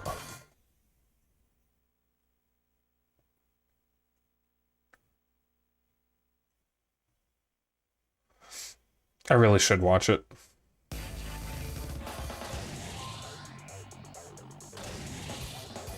I'll sue ya. I'll take all your money. I was actually listening to that the other day while I was exercising. Big Blue Drift Highway.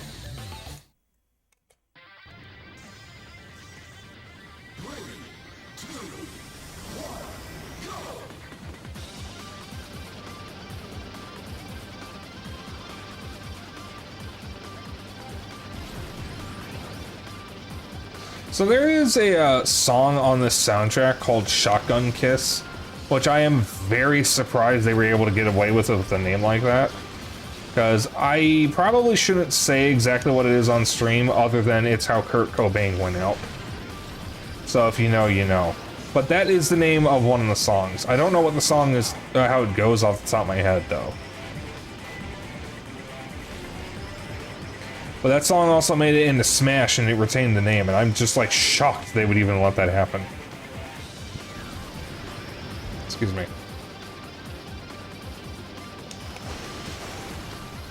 Also, Zeno, if you happen to be listening, I noticed you made dinner. Oh, shit.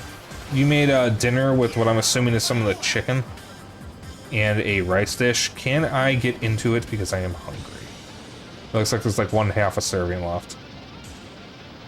I've still got another hour before I'm gonna try to go for the full time, or at least end at 10. Nintendo was hardcore. Uh-oh. That's an uh-oh. Oh, we're good. Never mind, we're good. We're good.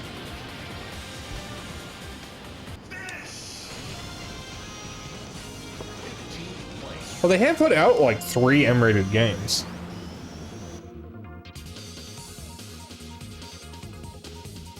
Well, more than that since they got Bayonetta, actually. Because Nintendo is the reason why Bayonetta 2 and 3 exist. And both of those are rated M, so they're technically M-rated Nintendo games. There's also Geist and Eternal Darkness on GameCube. Conquer is actually a technicality because while Nintendo owned Rare, Nintendo did not publish it. Oh, that sounds good.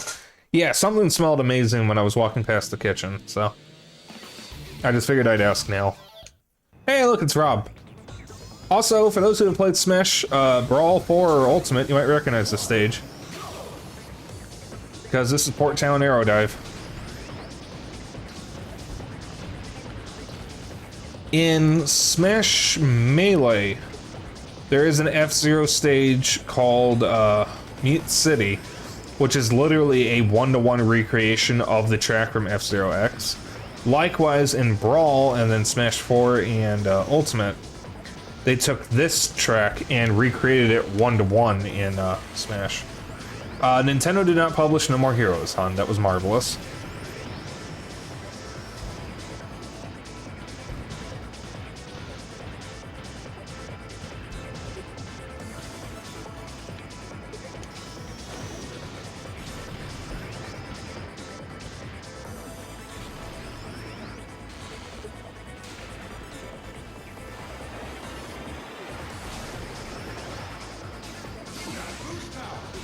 Well, I mean, only the first one was, because the second one did actually get ported to PS3 shortly after it came out, or maybe it was the first one. But that's not a Nintendo game, though. It was on Nintendo, and it was briefly exclusive, but I mean published by Nintendo.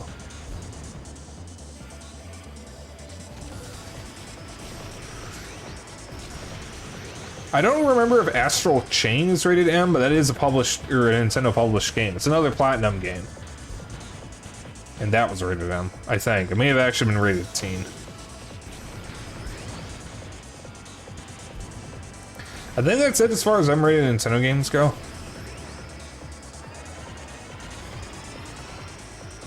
There's a few that should have been rated M. I think the Xenoblade games, probably could have gotten away with a bit more if they were rated M. They're still, like, extremely mature, despite being rated T for teen.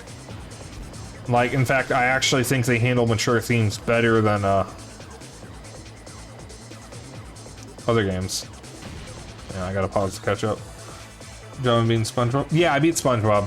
I'm trying to fill out time here, so I'm playing F-Zero. I haven't played F-Zero in a while, so I just wanted to play it.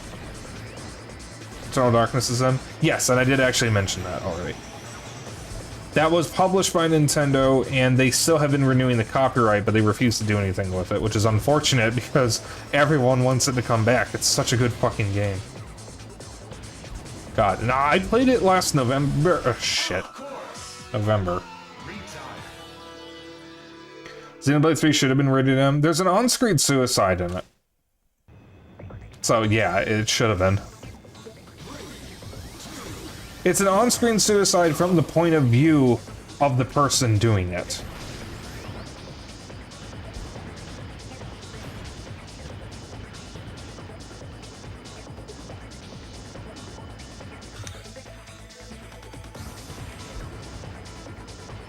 Did you get in 3 is them? That's also not a Nintendo game, though.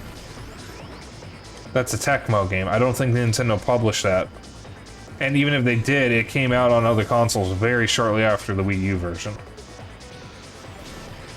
Also, I don't know what Naughty Bear is. I think they just got added to Dead by Daylight?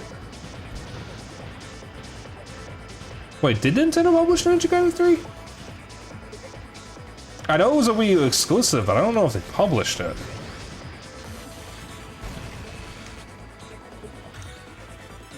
Unless there's actually blood and gore, it's not going to be rated M because of that.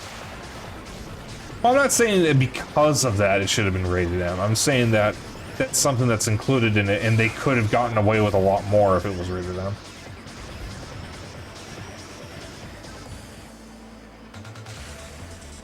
Usually, though, a game is going to be rated M because of violence, not because of anything else.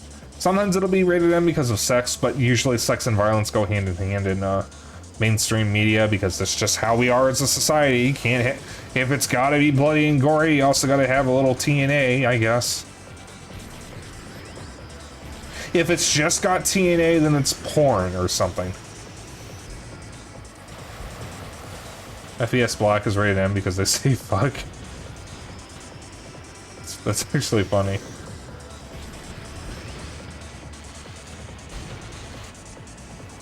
I think there's only 2 games that have been... Okay, so Ninja Gaiden 3 Razor's Edge was published by Nintendo. Okay. Oh yeah, that was an enhanced version. That wasn't even an original release on Wii U. That was the enhanced version. But then it got ported to other consoles anyways. Though I don't remember if that was in the Wii U era or if that was afterwards. I am dreadful at Ninja Gaiden. Hang on, I gotta pause to catch up. Catherine and Persona 3 are rated M. There's no blood in black. No gore, they just say fuck. So I don't like the idea of Catherine. Because from what little I know of it, it just sounds like a game where you cheat on someone, and like that doesn't really vibe well with me. Now granted, I don't know what actually happens in the game, but like it just really looked like a really bad game to me. Both in terms of like the gameplay looking bad and just I don't vibe with the story. I have heard through my friend Dennis that it's also transphobic, but people who have actually played the game don't know what the transphobic stuff could be. And these are people who are progressive.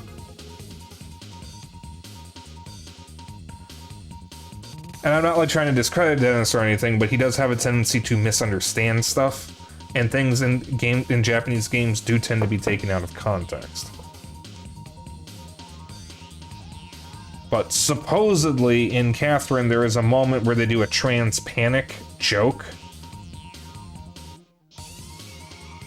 But from what I've been told, it's not meant to be trans panic, it's actually like 3 aliens in a trench coat situation or something like that.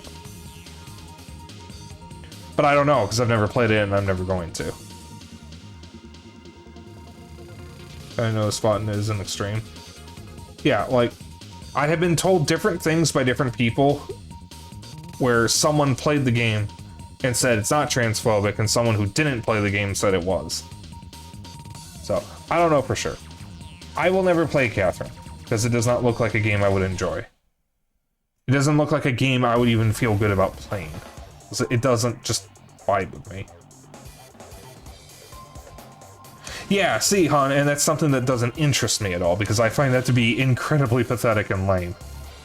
Like, I'm just gonna be brutally honest. I find that kind of anime trope to just be amazingly pathetic. It's just like wish fulfillment. In the sleaziest way possible.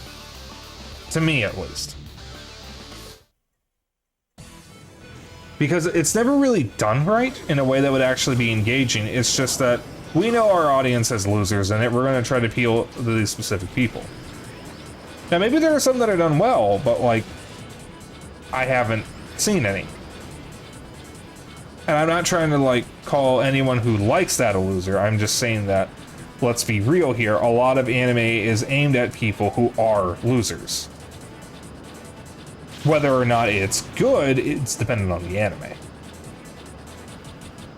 But that's also just how it seems to me, because like, so much anime has the main character be a dude who just is so fucking strong and so fucking handsome and everyone fucking loves him and he can do everything. And all the women in the world just fall for him. Or maybe it's just slightly different and he isn't actually interested in women, he just wants to be the strongest or something. But either way, it's just wish fulfillment. It's not actually good writing with good characters, it's just that the main character is a self-insert. And that's actually true for a lot of manga as well, is that the main character is a self-insert or is created because of the author. Also in Catherine does punish the guy a lot because of it. Okay, well that's always good. See, like, I never got that vibe though, so maybe it was just really bad marketing on the game's part. Either way, that kind of story does not grab my attention, and in fact it does the exact opposite. And again, I'm not trying to like disparage anyone who actually likes the stuff. Like, if you like it, that's fine. I'm not saying that looks bad on you. I'm saying that this is what it seems like to me for who it was aimed for. That there is a distinction there.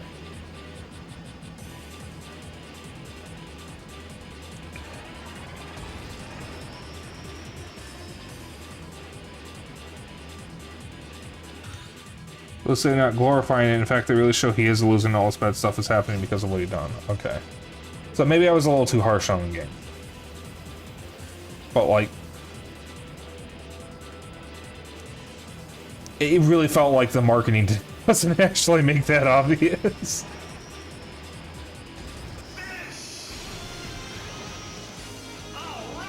So I never vibe much with Space Marine type stories a lot. Well, those are also like well, okay. I actually don't know what I would say about that because I like Starship Troopers. Specifically, I like Roughnecks.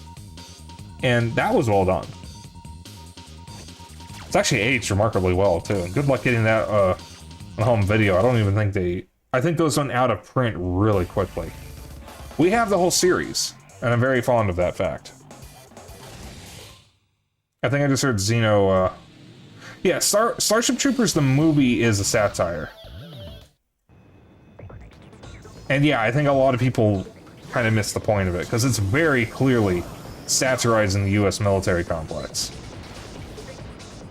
The funny thing is, the novel it's based on is absolutely not a satire. It's played straight, and that's fucking hilarious to me.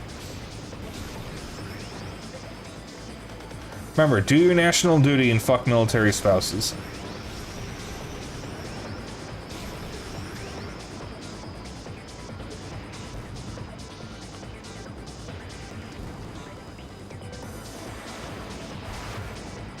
For legal reasons, I mean in Minecraft.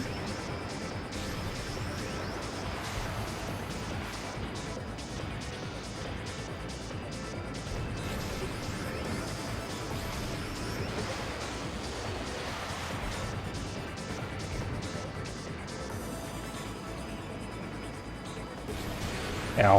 One of these days, I'm gonna make a joke like that, and there's gonna be a veteran in chat, and they're gonna get very upset. And they are going to be rightfully upset, and I'm going to pay for it. Oliver Bowden read a little bit of the book and was like, nah, fuck this, and just made a parody instead. Is that actually what happened, though? Because that's amazing if that was. Me trying to read Dune. I've never read Dune, but from what I know, Dune is a very hard read.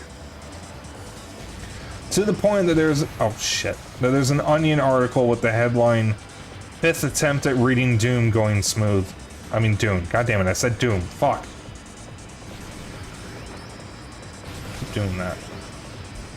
Listen, the language processing center in my brain does not function properly when I have flashing lights in my face. First Doom book was okay, there's a Doom book, wait, there's a Doom novel? The game that famously did not have a plot had a novel. Oh, we're good. Technically alive.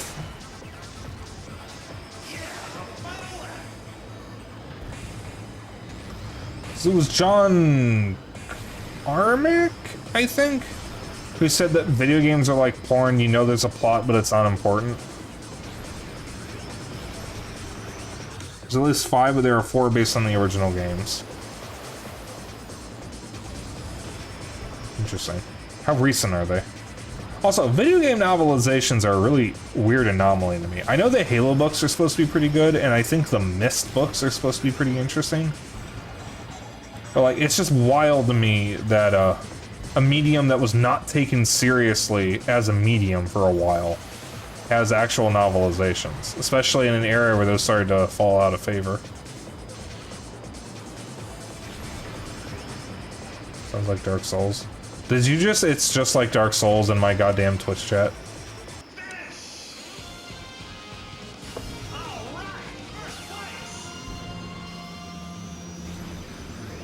Speaking of, I actually kind of want to play Dark Souls. I probably won't stream it. I've actually been told not to. I say at least 5 because I know there's at least 1 Doom 3 book, but I know nothing of those and never read them. I need to read again. I kind of want to read the Halo books, or at least the first couple.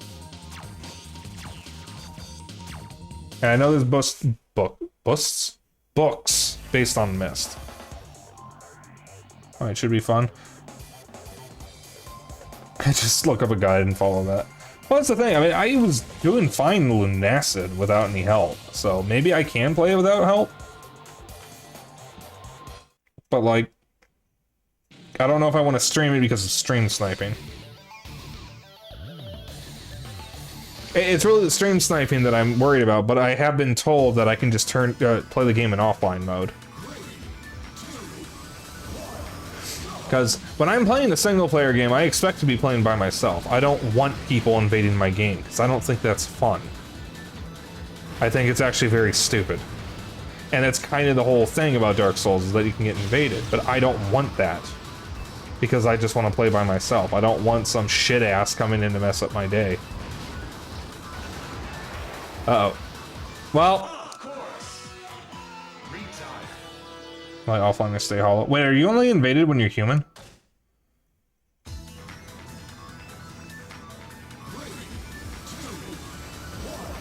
Oh, I didn't know that. Or maybe I did and I just forgot.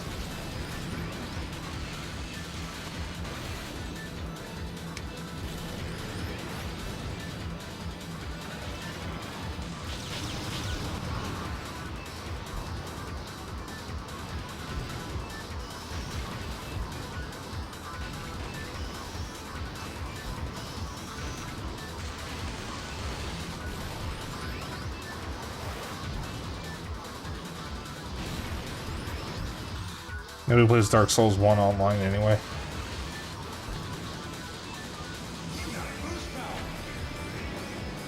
Elden Ring doesn't actually interest me all that much. It is very hard for open world games to interest me unless they have a really, really good story or really, really good gameplay. And I do not expect a good story out of the Souls games necessarily because of how passive it's told. And whether I would be interested in Elden Ring would be determined by shit. Whether I like the Dark Souls formula enough, since I know it's similar gameplay. But like, I genuinely don't have an interest in Elden Ring. As of right now. See, I'm weird. I get emotionally attached to games like Klonoa and Gravity Rush, and just shrug off any attempt by people to get me to play the big popular stuff.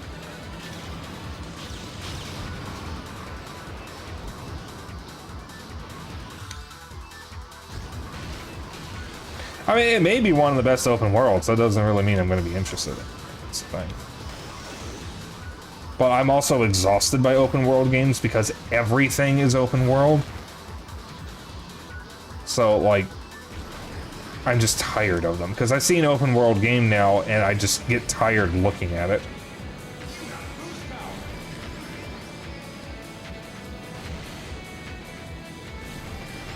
It's actually a miracle I even like Tears of the Kingdom. That's because that was packed with things to do. And the gameplay was so rewarding. Also helps that it actually had a more interesting story than Breath of the Wild, since there was actually stuff going on this time. Kind of. It was at least a little more interesting than Breath of the Wild story. Shit. And because you keep playing Skyrim. And because I keep playing Skyrim. You can go back to Tears of the Kingdom after the first day. It took me a while to finish it, because I kept taking breaks from it. I don't care about Zelda. That's fine. Not everyone has to like everything. Ow!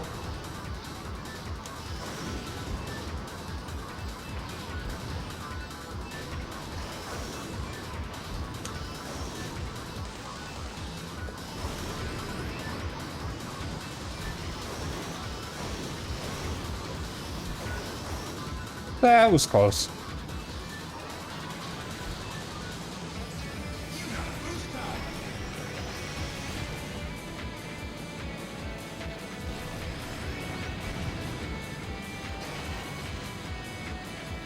Oh god. No!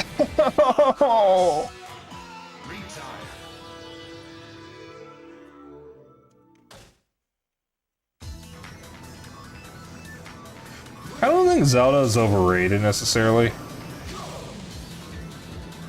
They're like really good games. Breath of the Wild, I think, was grossly overrated. I'm not like saying it's bad, it's just that there's a hell of a lot less stuff to do in it than Tears of the Kingdom.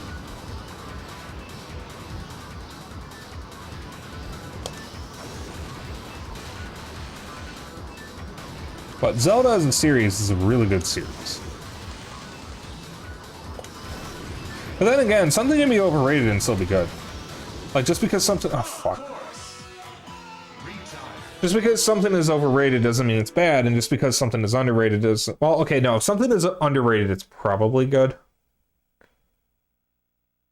But I feel like if something is overrated, that doesn't necessarily mean it's bad. It just means that maybe it got more attention than it deserved.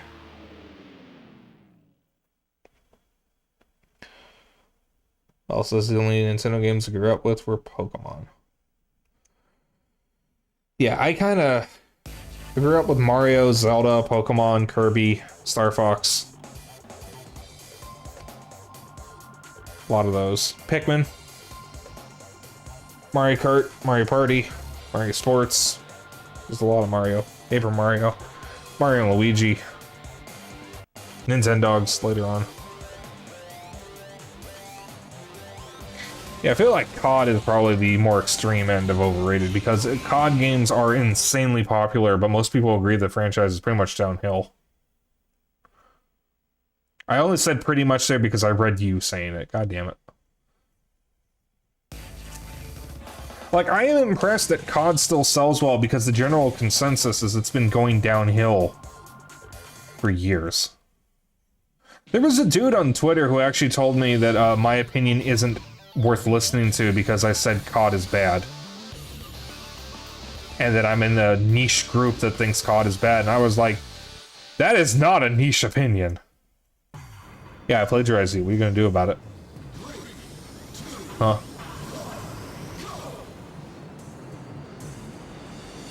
But like, it's saying COD has been on a downward spiral for years is far from a niche opinion. That's like the general consensus, actually. But I mean, I don't know what I expected from the dude who was saying that if a game doesn't sell well, it clearly must be bad.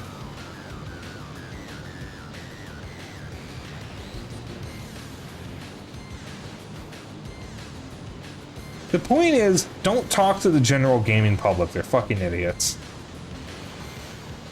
Find the weird people, because they have the better opinions. COD's been on a downward spiral for like a decade. People I watch that play every COD make fun of it each time. Yeah, but they still play the new one, though. That's the thing. They're helping it. Because, like, that's the thing that people gotta understand. Is that if you are buying a game and playing it and even streaming it to make fun of it, you are still helping the game. Because you are giving it attention, you are boosting its numbers, you are boosting its sales. Now, if that doesn't bother you, I guess that's fine, but like, if you want a series to get better and you buy the shitty versions of it, you are only helping it continue its downward trend. That's why the thing about Hogwarts Legacy, or as I like to call it, Hogwash Legacy, was a bit of a problem, because there were people buying it to quote-unquote, like, support the devs or whatever, or buying it and then donating money to trans charities. You still bought the game, though. That still boosts its sales, and that means more money goes to J.K. Rowling. Like, you're not doing anything negative to it. And on the other side, like, the way a boycott works is you don't engage with it at all. If you still watch streams or talk about it, you're not boycotting it. And that doesn't do anything. So who buy COD and annual sports games aren't the same people participating in online discussions about it. That is true. That is very true. It's like saying McDonald's is the best food ever because it sells the most. Yeah, like, I mean, that argument doesn't hold water in the slightest because it just doesn't make any fucking sense. Just because something sells well doesn't mean it's good. In fact, there's actually a recurring trend across all forms of media where something bad sells well. Or gets popular. Popularity is a terrible way to gauge the quality of something.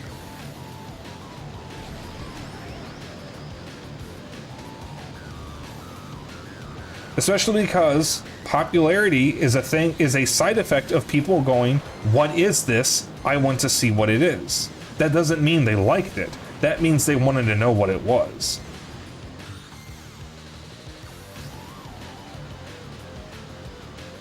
Like, do you guys really, like, people who say this, do you really think all the millions of people who watched Friday on YouTube actually liked the song? They watched it because they wanted to see what the fuss was about. That doesn't mean the song is good.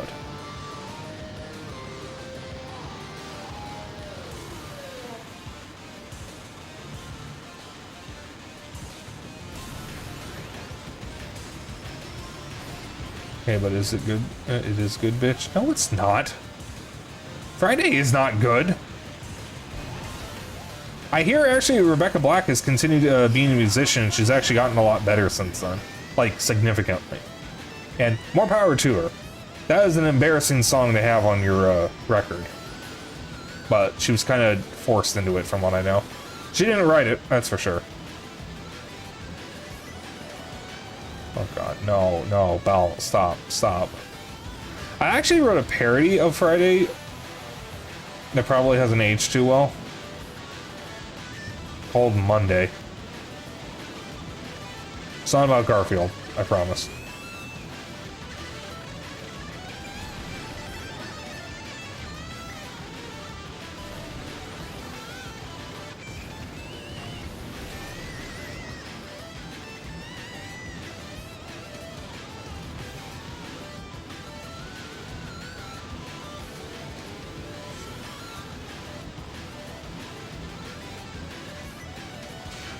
Ow.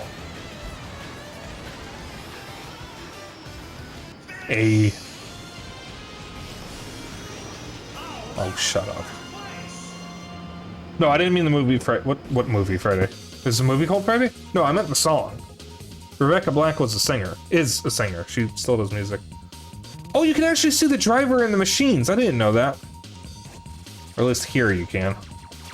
That's cool. I only imagine they're pretty low res. We do not stand the crisp rat here. He's not really a great person. It's a me, Mario. That's not the voice. Was Ice Cube about a day in the hood?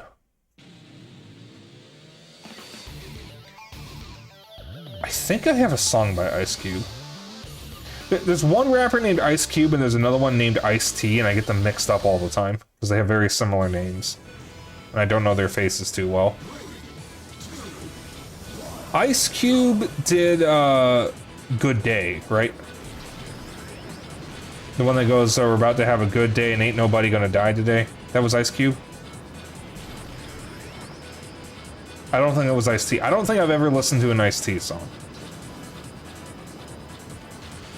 I do know Ice Cube is fairly active online, just talking online and whatnot. And there was a viral post that went around that was... Okay, so that's how I know that. Or that's who I think it is. Ice Cube saw a post someone had made saying, what would you think is more valuable? Taking $1 million from someone, like being offered $1 million, or having dinner with a celebrity for like 15 minutes or something. And there were people genuinely arguing that having dinner with a celebrity for 15 minutes is more valuable than having $1 million because of the quote-unquote experience you would get from the celebrity. And Ice Cube commented on that, saying that if you chose to have dinner with him instead of taking $1 million, he would spend that dinner calling you an idiot the entire time.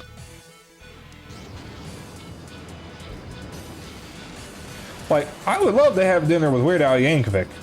I'm not taking that over $1 million.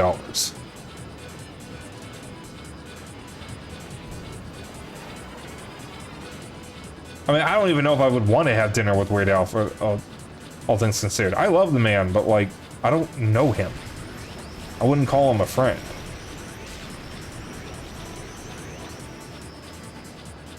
Now, dinner with Kohai, dinner with whiskey, maybe, but not in place of $1 million. That's also a more plausible scenario, you know, because like hanging out after a con or something, like that's actually something that could happen, and wouldn't be part of some stupid bullshit scenario about not getting $1 million. Oh my god, I am. Yeah, well then, that makes. Yeah, actually, maybe that would be worth it.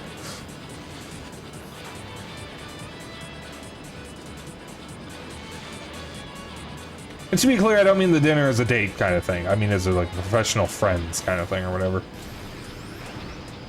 If I was going on dinner with a date, as a date with a VTuber, I'd just go on it with Sorrow. Since, you know, she is my girlfriend. With anyone else, it would just be as friends.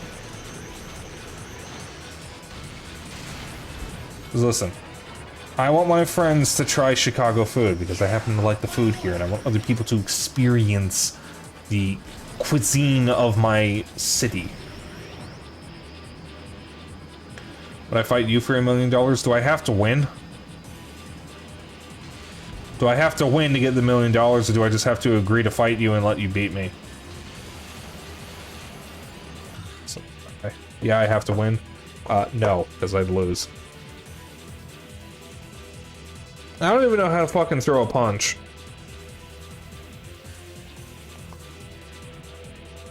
I do not fight. We get a consolation prize. What would the consolation prize be? Is it anywhere close to $1 million? $5. You drive a hard bargain.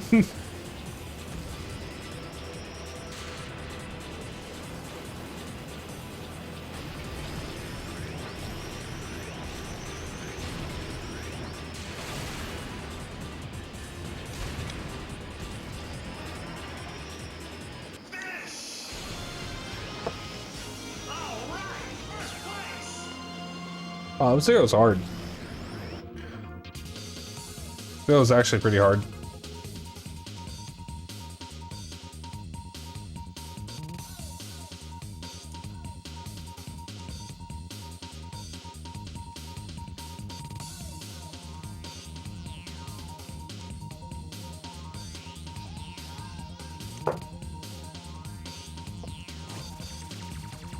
It's hardcore backyard wrestling anybody can do. You overestimate my abilities, good sir. Honorable fisticuffs.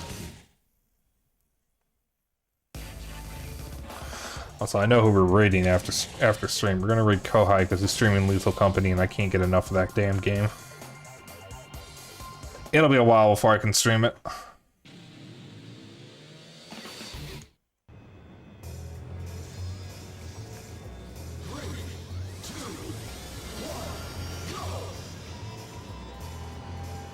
I might do it off stream in the Discord. Yawn. I might see if I can stream it to that so people can at least watch it that way, but I don't know. Excuse me. What yawn are we at? 495. Ooh, we're almost at the big 500. Yeah, I can't wait to sit down and finally play Lethal Company. It's gonna be so much fun. It is the perfect kind of game for shenanigans.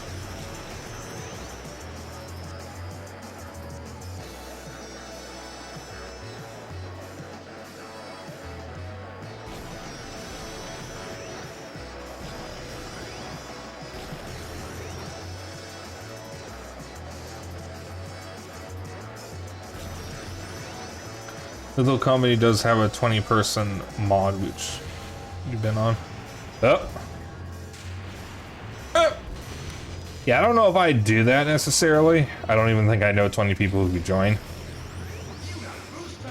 But it does sound fun. If you can get enough people.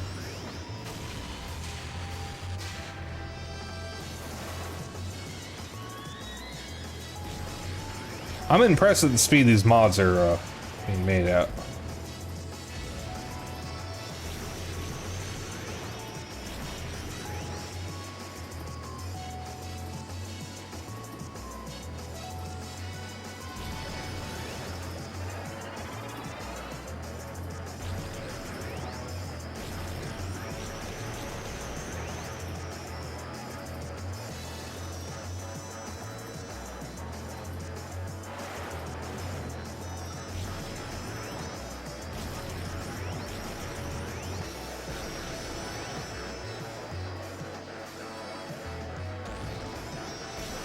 true. I mean, I do kind of want to at some point get in a co-stream or just like play something with him because he is a friend after all. I think he did say that he'll try to pencil me in for the next time he plays Among Us, and he did like the idea of me joining the Mario Party. Because I don't get to play Mario Party often. It takes so damn long, man. Mario Party is not quick.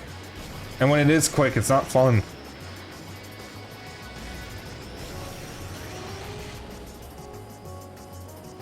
Yeah, I would love to play Lethal Company. And Elizabeth, I think I still owe you Warframe. I kind of took a short break from the game, and I'm going to get back into it. And I promise I'll play it with you at some point to help you get a little up to speed. But I've been inconsistent with playing it lately because I'm trying to do too many games at once right now. Am I a sussy baka? I'm a bussy saka. Or bussy sucka. Oh, wait a minute. Bussy means something. Never mind. Never mind. Never mind. Hold on. I changed my mind. I take it back. I am a sussy baka. I don't like the alternative. I am a sussy baka.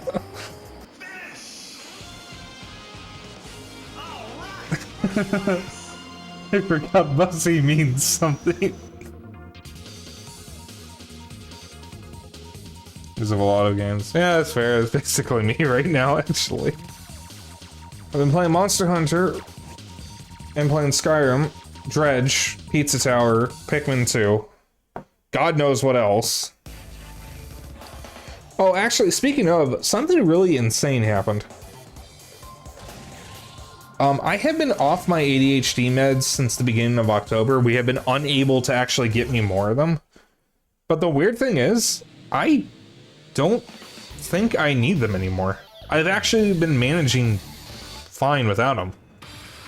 In fact, I've been managing almost just as good without them. The only difference right now is that I'm a little louder and I talk a lot more. But like, I'm able to do all my tasks that I need to do in a timely manner. I'm sticking to my schedule. I haven't missed any days of exercise, aside from when I was sore. So like, I'm doing well despite it. And I've actually been able to play the games that I want to play. So like, I somehow may have cured my own ADHD. Sort of. Not entirely. Not like literally, but like, it used to be pretty damn bad to the point that I couldn't get anything done.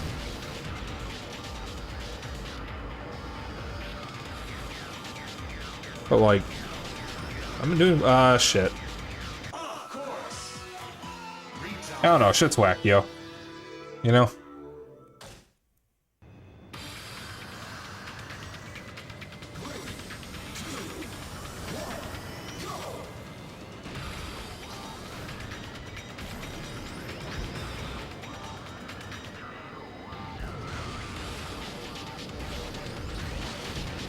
Oh.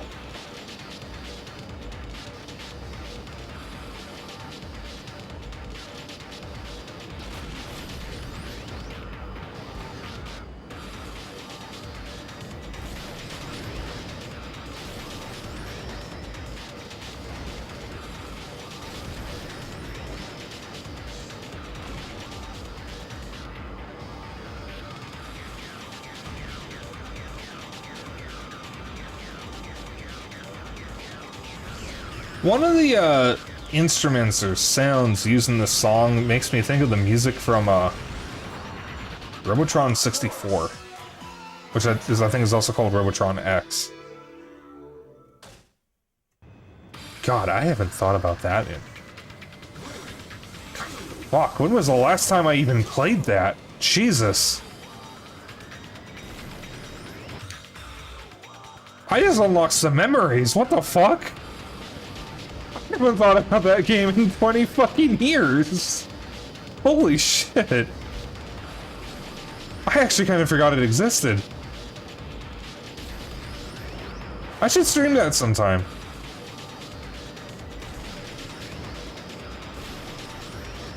God, I should stream that. That would be a good stream. It'd be a short stream, though.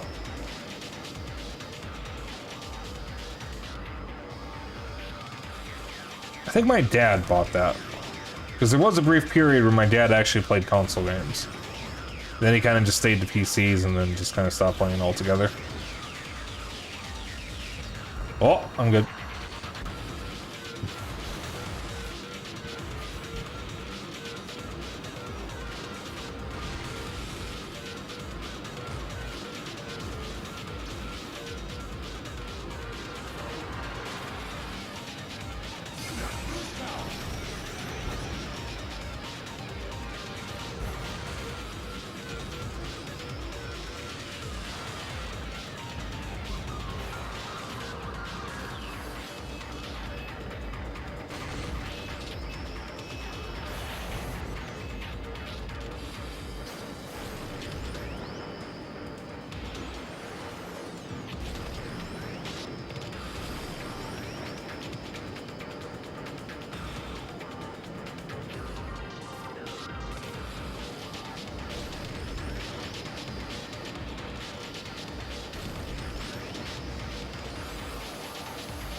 I'm good.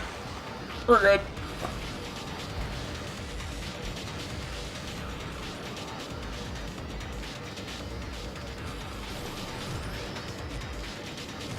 Ow.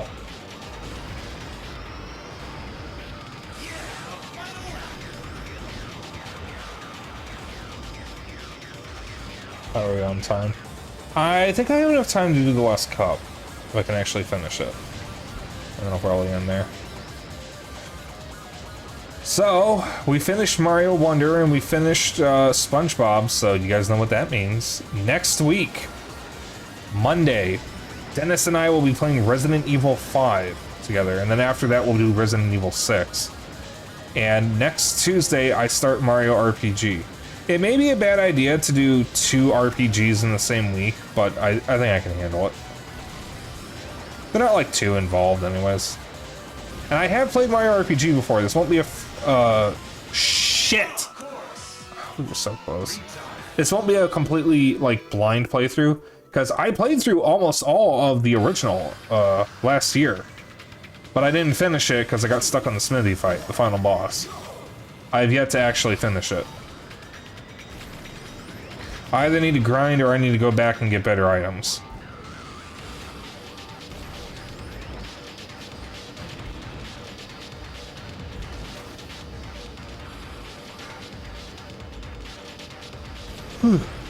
Excuse me.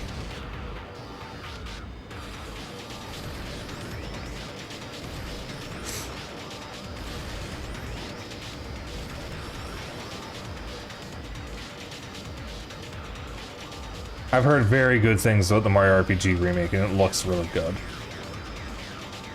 I'm very looking forward to finally playing it. Because I've had it pre-ordered. Oh, fuck.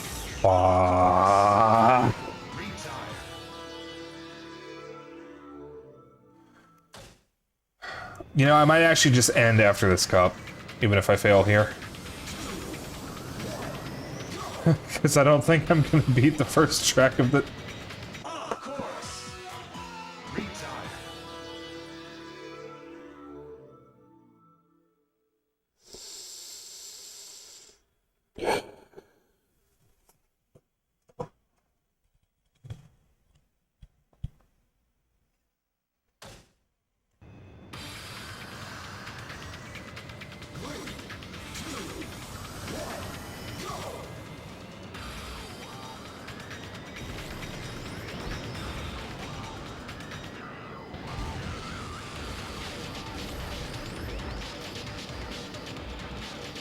Some days you just don't want to wake up.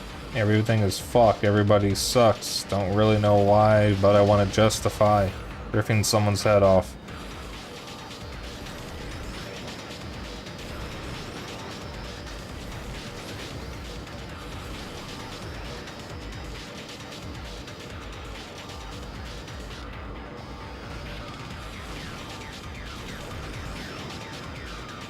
No human contact, and if you interact, your life is on contract. Your best bet is to stay away, motherfucker. It's just one of those days. It's all about the he said, she said bullshit. Think you better quit, or I'm gonna leave you with a fat lip. It's all about the he said, she said bullshit. You better quit it, punk. So come and get it. I think that's how it goes. That's the only Limp Bizkit song I've listened to that I've actually liked. He's always seemed kind of like a Tool to me, but that one song is very relatable. Something like that. Someone once sent me another song he made that I think was called Dookie. Something like that. That was just jarring to listen to. No, I know what Tool is. I don't think I've ever listened to Tool, at least not knowing it was them, but I know what they are.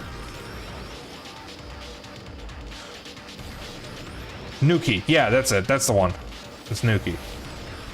I think Dookie is a Green Day album. Oh. Oh dear. Oh god. Oh god.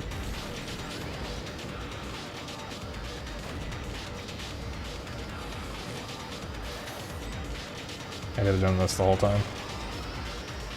Oh, never mind. I can't see in front of me now.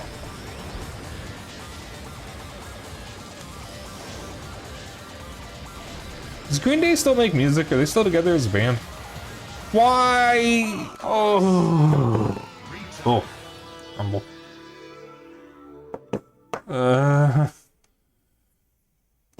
Video games are hard.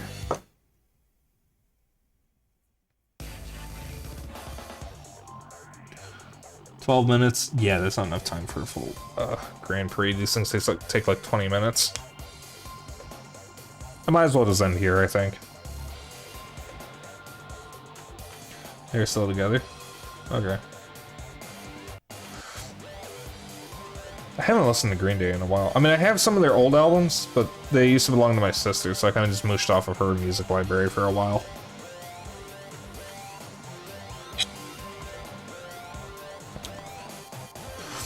Oh, that's cool. I didn't know that. Yeah, my sister and I have very similar musical tastes, but that's mostly because most of the music that I listen to comes from her library, so her music taste kind of influenced mine. But I've since branched out to a bunch of new bands that I listen to, like Scratch 21, Billy Talent, and Gorillaz, which my sister did not have. But overall, we have very similar music tastes. She was really into punk and metal and rock, and I'm also into that. But of course, I am queer, so I'm also into musicals. I've actually been thinking about Rocky Horror a lot lately. So I think it's having an anniversary or something. She was a punk, you did. I did not do ballet. I do not dance. This funky little dragon does not dance. I can tell you that much. Alright, that'll be it for stream. I like all the VTuber links that Zeno is sending me in DMs right now. Alright, so we're gonna be raiding Kohai, like I said, because I just want to watch Lethal Company. That game looks so much fun. I so badly want to play it. I'll get there. Ooh, excuse me. That is not... Oh my god, my fucking mouse is double-clicking everything. I need to fucking do something about this. But I don't know how. Alright, we are going to raid the Kohai. The good friend. Good bean. Taking links to sent you Spike or Lethal Company. Of course. Spike devoid of funk. Spike devoid off unk. There we go. Alright, So tomorrow will be Fuga 2. Saturday will be Halo. No, not Halo. It'll be Mario Kart. And Sunday will be Legacy of Kain, Soul Reaver, which I am looking forward to. It's been a while since I last played it, and I'm looking forward to coming back to it. Been a few years, I think, actually.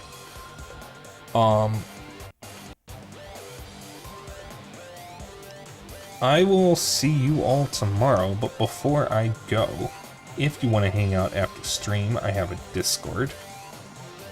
So like when we do the next Halo games, we should play in Heroic because it's going to be 4 of us. We probably should, actually. But let me continue here. If you want to keep up with my bullshit and other updates, I have a Twitter and a Blue Sky. If you missed stream, I have a VOD channel on YouTube.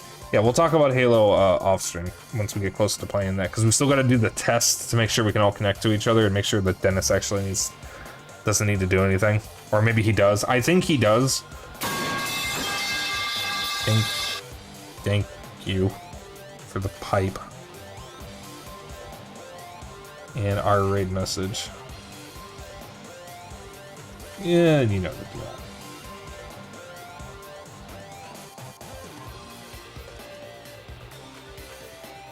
All right.